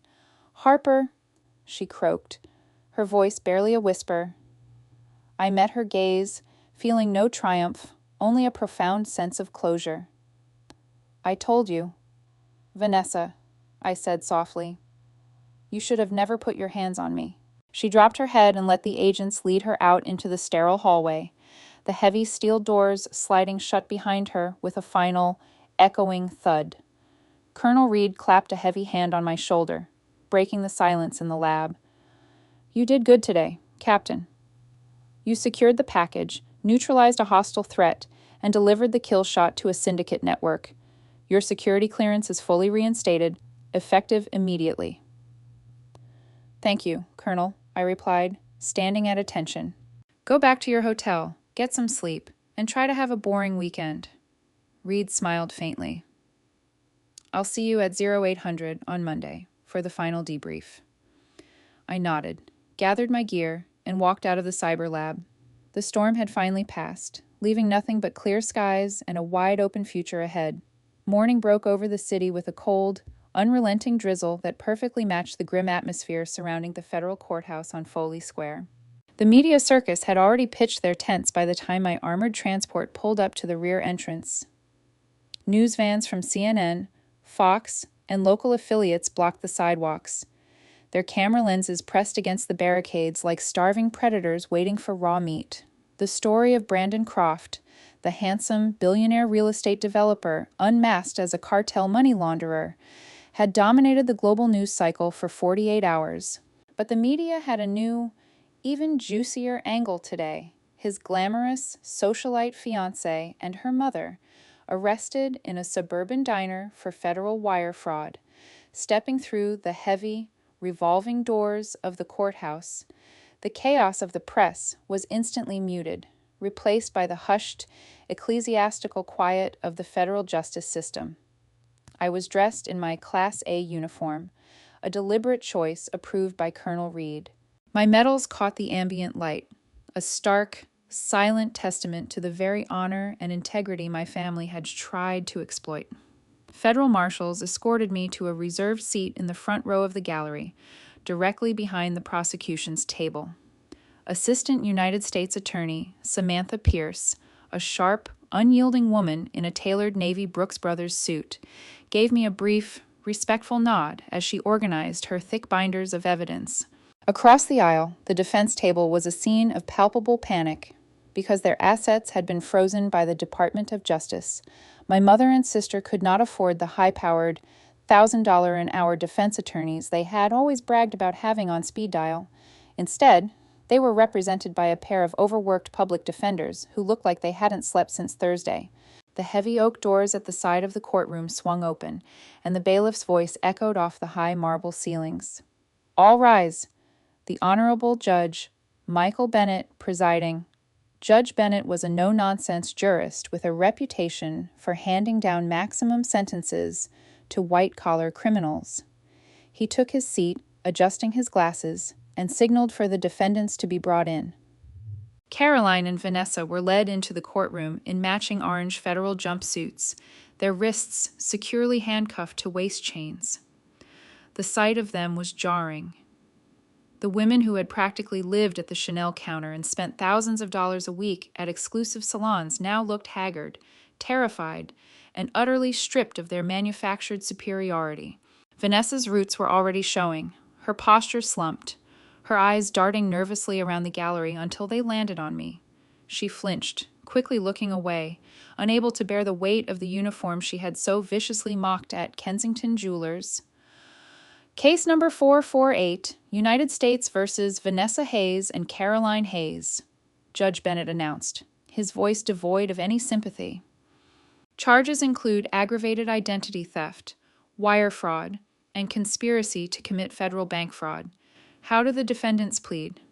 Not guilty, Your Honor, the public defenders replied in unison. The real battle, however, was about bail. AUSA Pierce immediately stood up, addressing the bench with lethal precision. Your Honor, the state vehemently opposes bail for both defendants. They are intimately connected to the Brandon Croft cartel money laundering syndicate, while they are not charged with the cartel crimes directly. Miss Vanessa Hayes was entrusted with the syndicate's encrypted server drives, and Mrs. Caroline Hayes actively facilitated the identity theft of a decorated United States Army captain to fund their extravagant lifestyle. They are extreme flight risks. Vanessa's public defender, a young man named Thomas, scrambled to his feet. Your Honor, my client is a victim here. She was manipulated by Mr. Croft. She is a lifelong resident of this city, a respected member of the Oakwood Country Club, and poses absolutely no flight risk. She has no passport. It was seized by the FBI, and no hidden assets. Before Judge Bennett could respond, the first massive twist of the morning unfolded, completely shattering whatever illusion of family loyalty Caroline and Vanessa had left. My mother's public defender stood up, interrupting his colleague. Your Honor, my client, Mrs. Caroline Hayes, also requests bail, but on completely separate grounds. We formally request that her case be severed from her daughter's. Vanessa's head snapped toward our mother, her jaw dropping in absolute betrayal. Mom, what are you doing? She hissed, the sound carrying across the quiet courtroom. Caroline refused to look at her. She stared rigidly ahead at the judge, tears streaming down her face, her survival instincts overriding decades of enabling. Your Honor, the defense attorney continued, projecting his voice loudly, Mrs. Hayes is a widow who was entirely manipulated by her daughter, Vanessa. Vanessa orchestrated the Vanguard National Trust loan. Vanessa stole Captain Hayes's documents. My client was merely a bystander who was bullied into silence by her domineering, materialistic daughter. She is willing to fully cooperate with the prosecution, testify against Vanessa, and turn over all communications to prove she was coerced into this conspiracy. The gallery erupted into shocked murmurs. Even AUSA Pierce raised an eyebrow in surprise. I sat perfectly still, my hands folded in my lap, watching the final, pathetic collapse of the Hayes family dynamic. And for years, Caroline had worshipped Vanessa, treating her like a flawless golden idol while treating me like a burdensome afterthought. But the second federal prison became a reality. My mother didn't hesitate to throw her golden child directly under the bus to save her own skin. You liar! Vanessa shrieked, struggling against her waist chains, her face contorting in pure, vicious fury. You gave me the safety deposit box key. You told me Harper wouldn't find out until she got back from her deployment. You said we deserved that money. Order! Judge Bennett barked, slamming his gavel down with a deafening crack. Federal marshals immediately stepped forward, grabbing Vanessa by the shoulders and forcing her back into her wooden chair. One more outburst like that, Miss Hayes, and I will have you gagged and removed from my courtroom. Vanessa dissolved into hysterical, hyperventilating sobs, rocking back and forth in her chair. Caroline squeezed her eyes shut, weeping loudly, completely abandoning the daughter she had ruined her own life to protect. Judge Bennett looked down at the two sobbing women with an expression of profound disgust. He adjusted his microphone, his decision already carved in stone. Given the severity of the charges, the clear instability of the defendants, and the ongoing international cartel investigation surrounding Mr. Croft, I find both defendants to be a significant risk to the integrity of this case. Judge Bennett declared coldly, Bail is denied for both Miss Vanessa Hayes and Mrs. Caroline Hayes. They will be remanded to federal custody pending trial. The gavel slammed down again. The sound echoed like a gunshot, signaling the absolute end of their reign of terror. Watching the federal marshals drag my mother and sister out of the courtroom through the side doors provided a strange, hollow sense of finality. There was no joy in seeing my flesh and blood shackled, but there was an overwhelming, undeniable sense of justice. They had dug a bottomless pit of deceit, greed, and vanity, and they had finally fallen into it. I stood up, adjusting my cover, and walked out of the courtroom. The air in the hallway felt lighter, as if a toxic fog had finally lifted from my lungs. AUSA Samantha Pierce caught up with me near the elevators, offering a brief, professional smile. "Captain Hayes, I wanted to thank you for your cooperation. The audio recording you provided was the linchpin that allowed us to deny their bail. Without it, they might have walked out of here today." "They made their choices, hi, ma'am," I replied evenly. "What happens now?" "Now, the wheels of justice grind them down," Pierce stated, clutching her files. "With your mother turning on Vanessa and Brandon Croft throwing them both to the wolves to save his own neck, they are going to tear each other apart in discovery. We expect a guilty plea from your mother by the end of the month, and Vanessa will likely face 5 to 10 years in federal lockup. But there is one more piece of collateral damage you should be aware of. The Oakwood house, my childhood home, the sprawling, overly decorated suburban McMansion where I had spent 18 years feeling like a ghost. What about the house? I asked. Croft didn't just buy Vanessa jewelry, Pierce explained, pulling a financial summary sheet from her folder. He commingled cartel funds with your mother's legitimate accounts to artificially boost her credit score, allowing her to take out a massive secondary mortgage on the Oakwood property to pay for the country club deposits. Because those funds are tied to the Crovat Syndicate, the IRS and the FBI's Asset Forfeiture Division are seizing the property this afternoon. I nodded slowly, absorbing the information. They had literally bet the house on a criminal's promise, and they had lost everything. 2 hours later, I pulled my rental car up to the curb outside the Oakwood estate. The scene was chaotic, a poetic mirroring of the media circus at the courthouse. Only this time, it was federal agents and repo men swarming the property. A massive white moving truck was backed up to the front doors, and men in work uniforms were carrying out the physical manifestations of my mother's vanity. I stood on the sidewalk, watching as a team of federal auditors meticulously cataloged and confiscated every designer handbag, every piece of expensive artwork, and every stick of custom upholstered furniture. Caroline's beloved Hermes Birkin bags were tossed unceremoniously into clear evidence bins. Vanessa's custom silk rehearsal gowns, the very items she had demanded I finance with my deployment money, were dragged out on heavy metal racks to be auctioned off to pay restitution to the Vanguard National Trust. A sleek black town car pulled up behind my rental, and Anthony Rossi, the slick manager from Kensington Jewelers, stepped out. He looked significantly less polished than he had during our first encounter. He spotted me standing by the curb and briskly walked over, a thick manila envelope clutched in his hand. "Captain Hayes," Anthony said, his tone entirely devoid of the sycophantic customer service warmth he had previously weaponized. "I was hoping to find a member of the family here.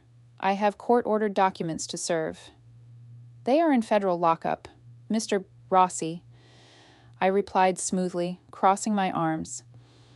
"I don't represent them. You can mail those to the public defender's office. This isn't just about the criminal case." Anthony sighed, running a hand through his silver hair, looking stressed and exhausted. "The $32,000 tennis bracelet that your sister dropped when the colonel confronted her? The clasp was shattered, and the platinum setting was deeply scratched when it hit the display case. Furthermore, the engagement ring Mr. Croft financed has been seized as evidence by the FBI because it was purchased with cartel funds. My store is out nearly $100,000, and my corporate office is filing a civil suit against your family's estate for damages." I looked at the repo men carrying out my mother's beloved mahogany dining table. "As you can see, Mr. Rossi, there isn't an estate left to sue. Good luck getting in line behind the IRS and the federal government." Anthony's shoulders slumped. He looked at the house, then back at me, a flicker of genuine regret crossing his face. "I owe you an apology, Captain.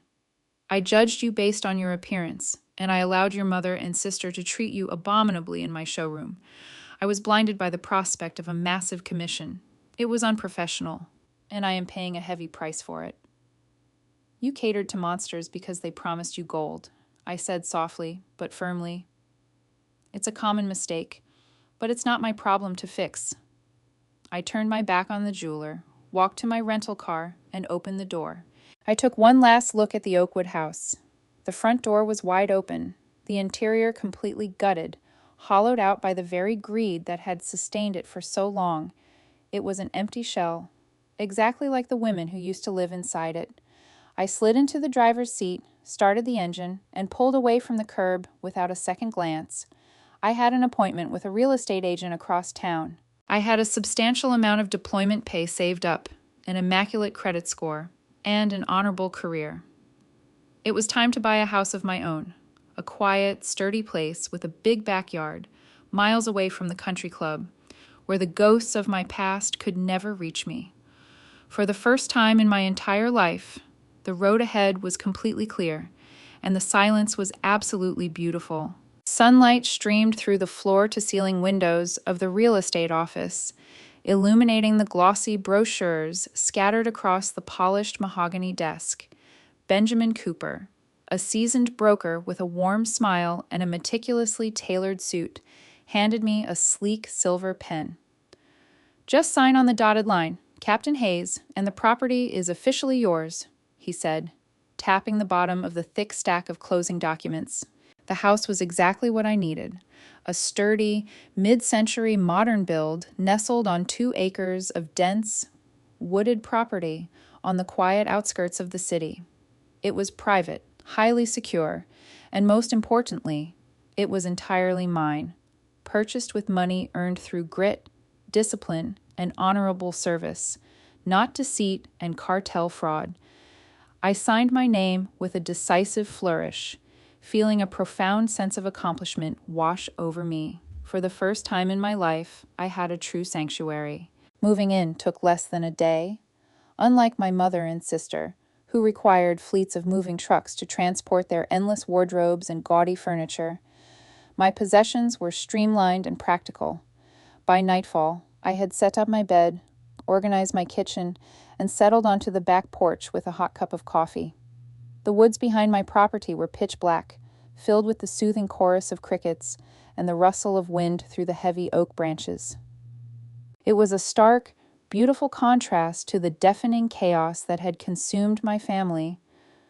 But peace, I was about to learn, is a fragile construct, especially when dealing with the collateral damage of a global crime syndicate. It happened 3 nights later. The clock on my nightstand glowed an angry red. 2:14 a.m. I was in a deep, dreamless sleep when my military instincts violently snapped me awake. The transition from unconsciousness to high-alert combat readiness took less than a second. I didn't move. I kept my breathing shallow and even, opening my eyes just enough to scan the dark bedroom. There was a sound. It was incredibly faint, the kind of noise a civilian would easily mistake for the house settling. But I had spent 9 months in a hostile combat zone where a snapping twig meant the difference between life and death. It was the distinct, metallic scrape of a lock tumbler being forced open on the back patio door. I rolled silently out of bed, my bare feet hitting the cold hardwood floor without making a sound. I reached under my mattress and retrieved my personal sidearm, a sleek, compact 9mm pistol. I chambered a round, the metallic clack muffled by the heavy quilt I pressed the weapon against. I slipped out of the bedroom and pressed my back against the hallway wall, merging with the shadows. A cold draft swept through the house. The back door was open. Heavy, deliberate footsteps padded across the kitchen tile. Whoever had broken in was trying to be quiet, but their tactical discipline was sloppy. I could hear their ragged breathing and the faint rustle of a nylon jacket. They weren't a professional cartel hitman. The syndicate would have sent a ghost. This was someone desperate, careless, and angry. I crept toward the edge of the kitchen, using the ambient moonlight filtering through the windows to track the intruder's silhouette. He was a large man, broad-shouldered, holding a heavy steel crowbar in his right hand. He was moving methodically toward the master bedroom, entirely unaware that the hunter had just become the hunted. I didn't wait for him to reach the hallway. I stepped out from the shadows, raising my weapon and leveling the glowing tritium sights squarely at his center of mass. "Drop the weapon and put your hands on your head," I commanded, my voice slicing through the silent house like a razor blade. "Do it now, or you will not leave this kitchen alive." The intruder froze, letting out a sharp gasp of surprise. He spun around, raising the crowbar instinctively, blinded by the darkness. "Where are you?" "Listen, lady, I don't want to hurt you. I just have a message." "I said drop it," I roared, engaging the blinding tactical strobe light attached to the underbarrel of my pistol. The intense, rapidly flashing light flooded the kitchen, completely disorienting him. He cried out, shielding his eyes with his left arm, and stumbled backward. The crowbar slipped from his grasp, clattering loudly against the tile floor. Before he could regain his balance, I closed the distance. I drove my knee sharply into his abdomen, grabbed his right arm, and executed a flawless tactical takedown. He hit the floor with a massive thud, the wind completely knocked out of his lungs. I planted my knee firmly between his shoulder blades and pressed the cold muzzle of the 9mm against the back of his neck. "Do not move a single muscle," I whispered coldly. With my free hand, I pulled my phone from my pocket and hit the speed dial for Special Agent Callahan. "Callahan," the gravelly voice answered on the second ring, sounding wide awake despite the hour. "I have a home invader subdued in my kitchen. He's unarmed now, but he breached the rear entrance," I reported calmly, keeping my weapon steady. "Send a unit." "Are you hit, Captain?" Callahan asked, his tone instantly shifting to high alert. "Negative. I have the situation completely under control," I replied. I looked down at the man groaning beneath my knee. He was wearing a cheap ski mask, which I yanked off to reveal a sweaty, terrified face. He looked barely 25, sporting a bruised jaw and wide, panicked eyes. "Who sent you?" I demanded, pressing the barrel slightly harder into his skin. "The syndicate." "No, no, please don't shoot," the man sobbed, completely breaking under the pressure. "I don't know any cartel. I'm just a courier. I work for a guy named Mitchell. He's a fixer for Brandon Croft." My eyes narrowed in the darkness. Brandon Croft is in a federal holding cell without phone privileges. He smuggled a burner phone in through a guard, the intruder babbled, desperate to save his own life. "He paid me 10 grand to break in here, rough you up, and tell you that if you testify against him at the grand jury hearing next week, he's going to have your sister killed in prison. He said Vanessa is in general population and completely unprotected. Please, lady, I'm just the messenger." I slowly lowered my weapon, though I kept my knee firmly planted on his spine. The sheer, venomous audacity of Brandon Croft was staggering, even from behind bars. Watching his empire burn to the ground, he was still trying to manipulate the board. He thought he could leverage my sister's life to intimidate me into silence. He thought I was weak enough to fold under a cheap parlor trick. Red and blue lights suddenly flashed through the kitchen windows as federal sedans tore up my long gravel driveway. "You tell your boss something for me when they lock you up next to him," I told the trembling thug, my voice laced with lethal promise. "You tell Brandon Croft that he just made the biggest tactical error of his miserable life. Federal courtrooms possess a unique kind of chill, a sterile, unforgiving cold that seeps into your bones regardless of the season." The gallery was packed shoulder to shoulder with journalists, federal agents, and curious onlookers eager to witness the final chapter of the city's most scandalous downfall.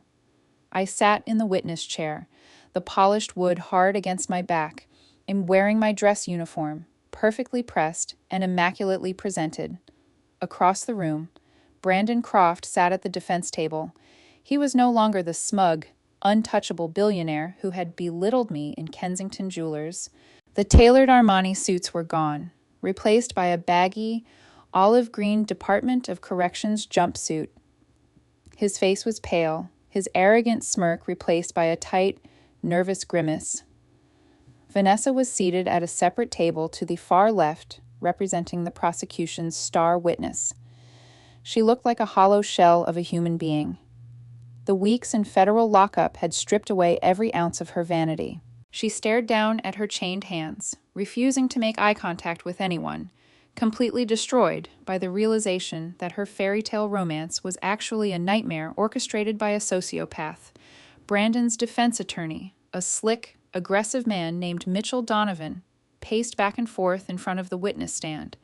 He was attempting to salvage the unsalvageable, and his desperation was palpable.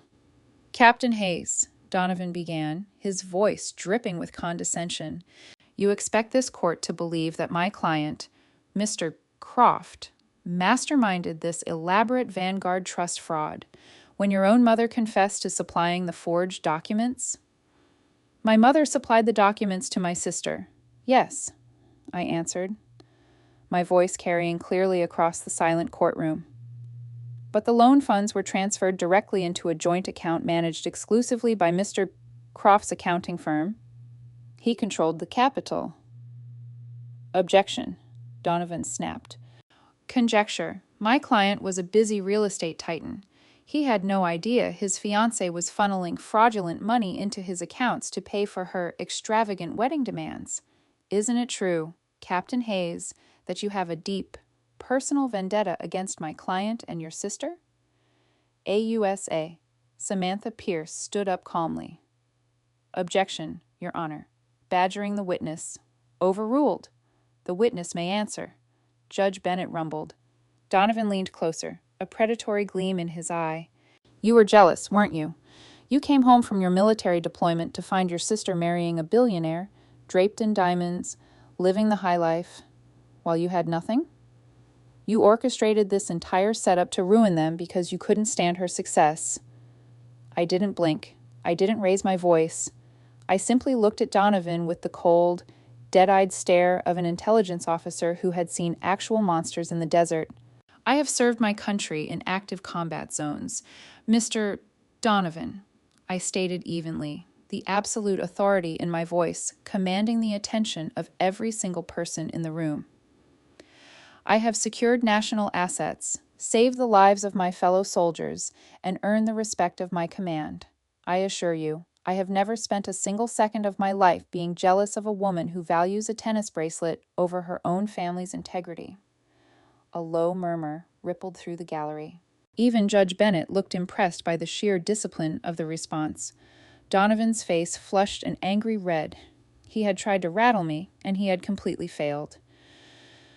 "Furthermore," I continued, turning my gaze directly onto Brandon Croft, who visibly shrunk back in his chair, "if Mr. Croft is truly an innocent man, as you claim, then why did he arrange to have an armed assailant break into my home 3 nights ago to threaten my life?"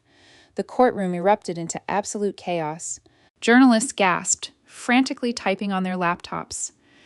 Donovan spun around, his jaw dropping in genuine shock. Clearly, his client had left that particular detail out of their strategy sessions. "Objection!" Donovan shouted over the uproar, panic bleeding into his voice. "Prejudicial, unsubstantiated claims. Order, order in my courtroom," Judge Bennett bellowed, slamming his gavel repeatedly until the noise subsided. He glared down at AUSA Pierce. "Counselor, what is the meaning of this?" Samantha Pierce stood up, a terrifying, victorious smile playing on her lips. "Your Honor, the prosecution would like to submit a new piece of evidence into the record, Exhibit F, a recorded confession from a man named Tyler Jenkins, who was apprehended inside Captain Hayes' residence 3 nights ago." She held up a digital audio file on a flash drive. "Mr. Jenkins confessed to being hired by the defendant, Brandon Croft, via a smuggled contraband cell phone. The instructions were explicit: break into the home of a federal witness, physically assault her, and deliver a threat that if she testified today, Mr. Croft would have Vanessa Hayes murdered in federal prison."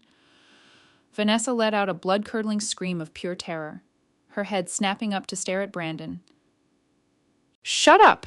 Brandon roared back, completely losing his composure. lunging against the table before the federal marshals slammed him back down into his chair. "You stupid, vain little idiot. You ruined everything. You were supposed to be a blind drop, not a liability." The mask was completely off. The suave billionaire was dead, replaced by the desperate, violent criminal he truly was. The jury stared at him in unadulterated horror. Donovan slowly backed away from his own client, dropping his legal pad onto the floor. He knew it was over. Witness tampering, attempted assault on a military officer, and a recorded death threat against a co-defendant. Croft had just handed the prosecution the final nails for his own coffin. "Your Honor," Pierce said smoothly, cutting through the heavy, stunned silence of the room. "Given this new evidence, we are adding charges of witness intimidation, conspiracy to commit murder, and terroristic threats to Mr. Croft's indictment." Judge Bennett stared at Brandon Croft with a gaze so cold it could have frozen water. Added, "Mr. Donovan, do you have any further questions for this witness, or are you done digging your client's grave?" "No further questions, Your Honor," Donovan muttered, retreating to his seat, looking thoroughly defeated. "The witness is excused," Judge Bennett said, giving me a respectful nod. I stood up, stepping down from the witness stand. I walked past the defense table, ignoring Brandon's venomous, hateful glare. I didn't look at Vanessa, either, and she was sobbing into her chained hands, finally understanding the true cost of her greed. They had tried to break me, but in the end, they had only destroyed themselves. I pushed open the heavy oak doors of the courtroom and stepped out into the hallway, leaving the wreckage of my family completely and permanently behind me. 3 weeks later, the heavy wooden doors of the federal courthouse swung shut with a resounding, echoing boom that felt like a vault ceiling permanently. The sentencing hearing was the final, brutal chapter in the catastrophic collapse of the Hayes family, and the atmosphere inside the courtroom was suffocatingly tense. Assistant United States Attorney Samantha Pierce had not bluffed. She had systematically dismantled every single defense strategy, leaving a scorched earth trail of irrefutable evidence in her wake. When Judge Michael Bennett delivered the sentences, his voice carried the crushing weight of absolute finality. Brandon Croft, the man who had built a glittering, fraudulent empire on the blood money of a global cartel, was sentenced to multiple consecutive life terms without the possibility of parole. He didn't scream or thrash this time. The dead, hollow look in his eyes told me everything I needed to know. He was being shipped to the federal Supermax facility in Florence, Colorado, a concrete tomb where his billions meant absolutely nothing, and where he would spend 23 hours a day in solitary confinement, completely erased from the world. My mother, Caroline, fared slightly better, though the reality of her sentence was still a devastating blow to a woman who had once cried over a bad manicure. Because she had turned state's evidence and fully cooperated with the prosecution against her own daughter, Judge Bennett showed a microscopic shred of leniency. She was sentenced to 48 months in a minimum security federal correctional institution. When the sentence was read, she collapsed into her chair, weeping silently into her handcuffed wrists. The Oakwood Country Club socialite was officially a convicted felon, but it was Vanessa's sentencing that truly punctuated the sheer tragedy of her vanity. She had refused a plea deal early on, clinging to the delusional belief that she could charm a jury into believing she was a helpless, naive victim. The jury took less than 4 hours to convict her on all counts of aggravated identity theft and wire fraud. Judge Bennett stared down at my sister from his elevated bench, his expression radiating pure judicial disgust. "Vanessa Hayes," Judge Bennett proclaimed, his voice echoing off the marble walls, "you demonstrated a shocking level of callousness, greed, and entitlement. You actively sought to destroy the financial security and career of your own sister, a decorated military officer who was deployed in a combat zone, all to fund a grotesque display of superficial wealth. You are sentenced to 96 months in federal prison, to be followed by 5 years of supervised release and full financial restitution to the Vanguard National Trust. 8 years. The golden child, the flawless beauty queen of the Hayes family, was going to spend nearly a decade behind bars before they were transported to their respective federal facilities. AUSA Pierce arranged for a brief, supervised meeting in the courthouse holding area. She told me it was customary for victims to have a moment of closure, if they desired it. Part of me wanted to walk away and never look back, but the intelligence officer in me needed to see the final, unvarnished truth of the people who had tried to break me. The holding room was entirely concrete, painted a nauseating shade of institutional green.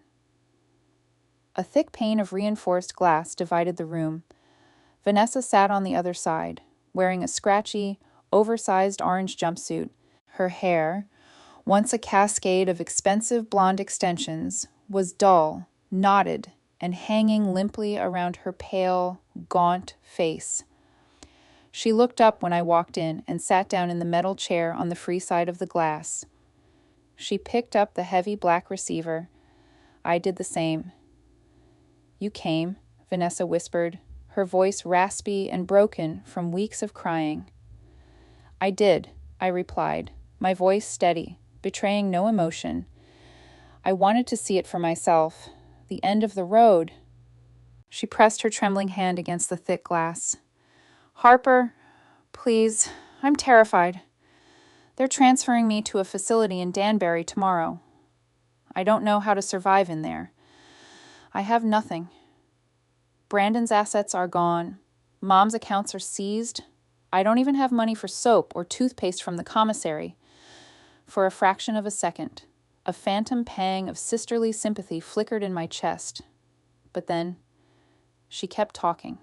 "You just bought a house, right? Benjamin Cooper, the broker, told Mom's old country club friends?" Vanessa said, a desperate, manipulative edge bleeding back into her tone, entirely uninvited. "You clearly have plenty of money saved up. If you just put $500 a month on my books, Harper, I can be comfortable. I can buy decent food. It's the least you can do after letting them lock me in a cage for 8 years. You owe me that much, as my sister." The sympathy evaporated instantly, replaced by a cold, crystalline clarity. She hadn't learned a single thing. Her fiancé was going to a supermax prison. Our mother was incarcerated. Her life was in ruins, and she was still trying to use me as her personal ATM. The entitlement was a terminal disease, deeply embedded in her very DNA. "I don't owe you a damn thing, Vanessa," I said softly, echoing the exact words I had spoken to her in Kensington Jewelers right before she slapped me. Vanessa's eyes widened, the manipulative facade dropping as pure panic set in. "Harper, you can't leave me in here with nothing. I'm your blood. You can't just abandon me." "You abandoned me the day you forged my name," I replied, my tone glacial and absolute. "You chose a criminal's money over your own sister. You chose vanity over integrity. And now, you get to live with the consequences. Do not write to me. Do not call me. If you try to contact my command again, I will have a federal restraining order placed on you. Have a nice life, Vanessa." I hung the heavy black receiver back onto the metal cradle. Vanessa began screaming on the other side of the glass, slamming her shackled hands against the reinforced pane, her face contorting in ugly, desperate fury. I didn't flinch. I stood up, turned my back on the glass, and walked out of the holding room, leaving the muffled sounds of her pathetic rage locked behind heavy steel doors forever. 6 months had passed since the heavy federal doors closed on my mother and sister. The transition from the chaotic, venomous orbit of my family to a life of absolute independence was profound. The crisp autumn air had transformed the thick woods surrounding my new mid-century modern home into a vibrant canvas of burnt orange, gold, and deep red. Standing on the back patio with a steaming mug of black coffee, I watched the morning mist roll over the tree line. The silence here wasn't the suffocating, passive-aggressive quiet of the Oakwood McMansion. It was a deep, restorative peace. My encrypted military phone buzzed on the patio table, breaking the morning stillness. I picked it up, recognizing the secure internal routing number from the Department of Defense Annex. Captain Hayes, I answered crisply. Not for much longer. Harper. Colonel Jonathan Reed's deep, gravelly voice echoed through the receiver. There was a rare, distinct trace of warmth in his tone. I need you at the base by 0900. Wear your Class A uniform. We have a brief ceremony to conduct before the morning strategy meeting. A ceremony, sir? I asked, my brow furrowing in confusion. Don't ask questions to a superior officer when he's planning a surprise. Harper. Reed chuckled dryly. Just be here on time. That's an order. Yes, sir, I smiled, hanging up the phone. An hour later, I was walking down the familiar, polished concrete corridors of the Intelligence Division. The atmosphere at the base had shifted significantly since the Croft Syndicate network had been dismantled. The financial ledgers we recovered from Vanessa's encrypted vanity case had allowed federal agencies to freeze over $2 billion in cartel assets, completely crippling their North American operations. My role in securing those ledgers and maintaining my composure under extreme psychological warfare had not gone unnoticed by the Pentagon brass. When I entered Colonel Reed's office, he wasn't alone. Standing beside his massive oak desk was Major General Thomas Sterling. Though, wait, let's call him Major General Arthur Vance. No. Major General Harrison Ford. No. Major General David Caldwell. No. Major General Robert Vance. I need to be careful with the names. Standing beside his massive oak desk was Major General Thomas Reynolds, the commanding officer of the Regional Joint Task Force. I immediately snapped to attention, executing a razor-sharp salute. General Reynolds, sir. Colonel Reed. At ease, Harper, General Reynolds said, returning the salute with a proud nod. He stepped forward, holding a small velvet presentation box. I've read the after-action reports regarding the Crovet Syndicate takedown. Your ability to navigate a highly volatile, personally compromising situation while maintaining absolute operational security is exactly the kind of leadership this division requires.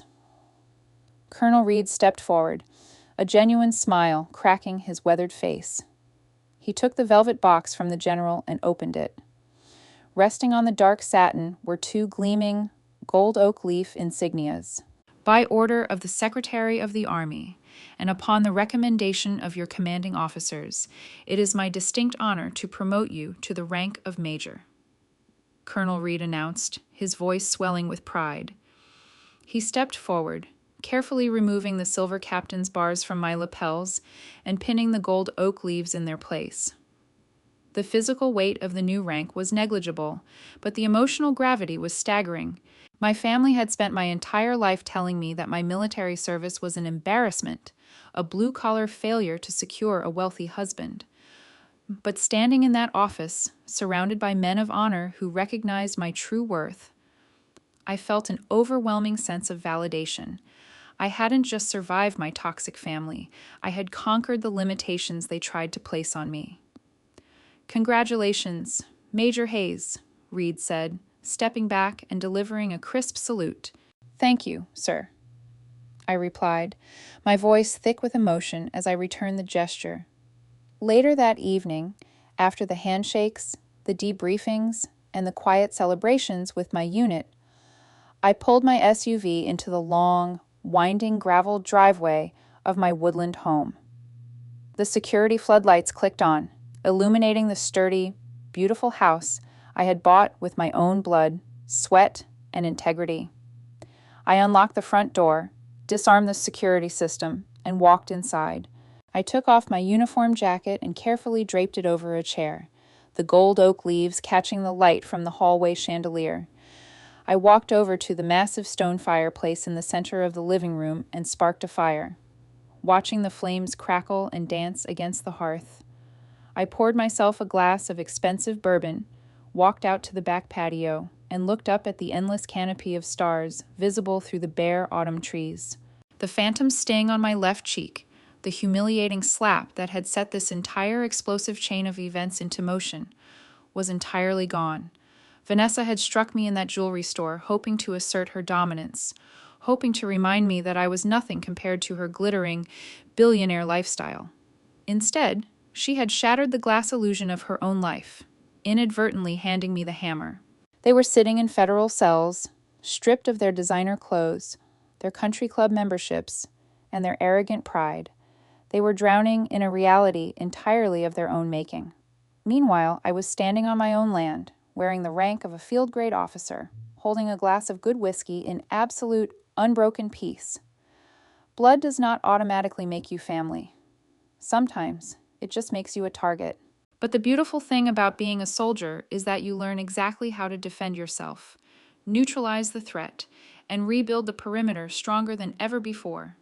I took a slow sip of the bourbon, letting the warmth spread through my chest, and smiled into the darkness. I had won. Thank you so much for listening to my story. Toxic family dynamics can make you feel completely trapped, but as my journey proves, you always have the power to walk away and build a beautiful, successful life on your own terms. If you resonated with this story, or if you've ever had to cut ties with a narcissistic family member to protect your own peace, please hit that like button, share this video with someone who needs to hear it, and don't forget to subscribe to the channel for more incredible real-life stories. Stay strong and never let anyone dim your light.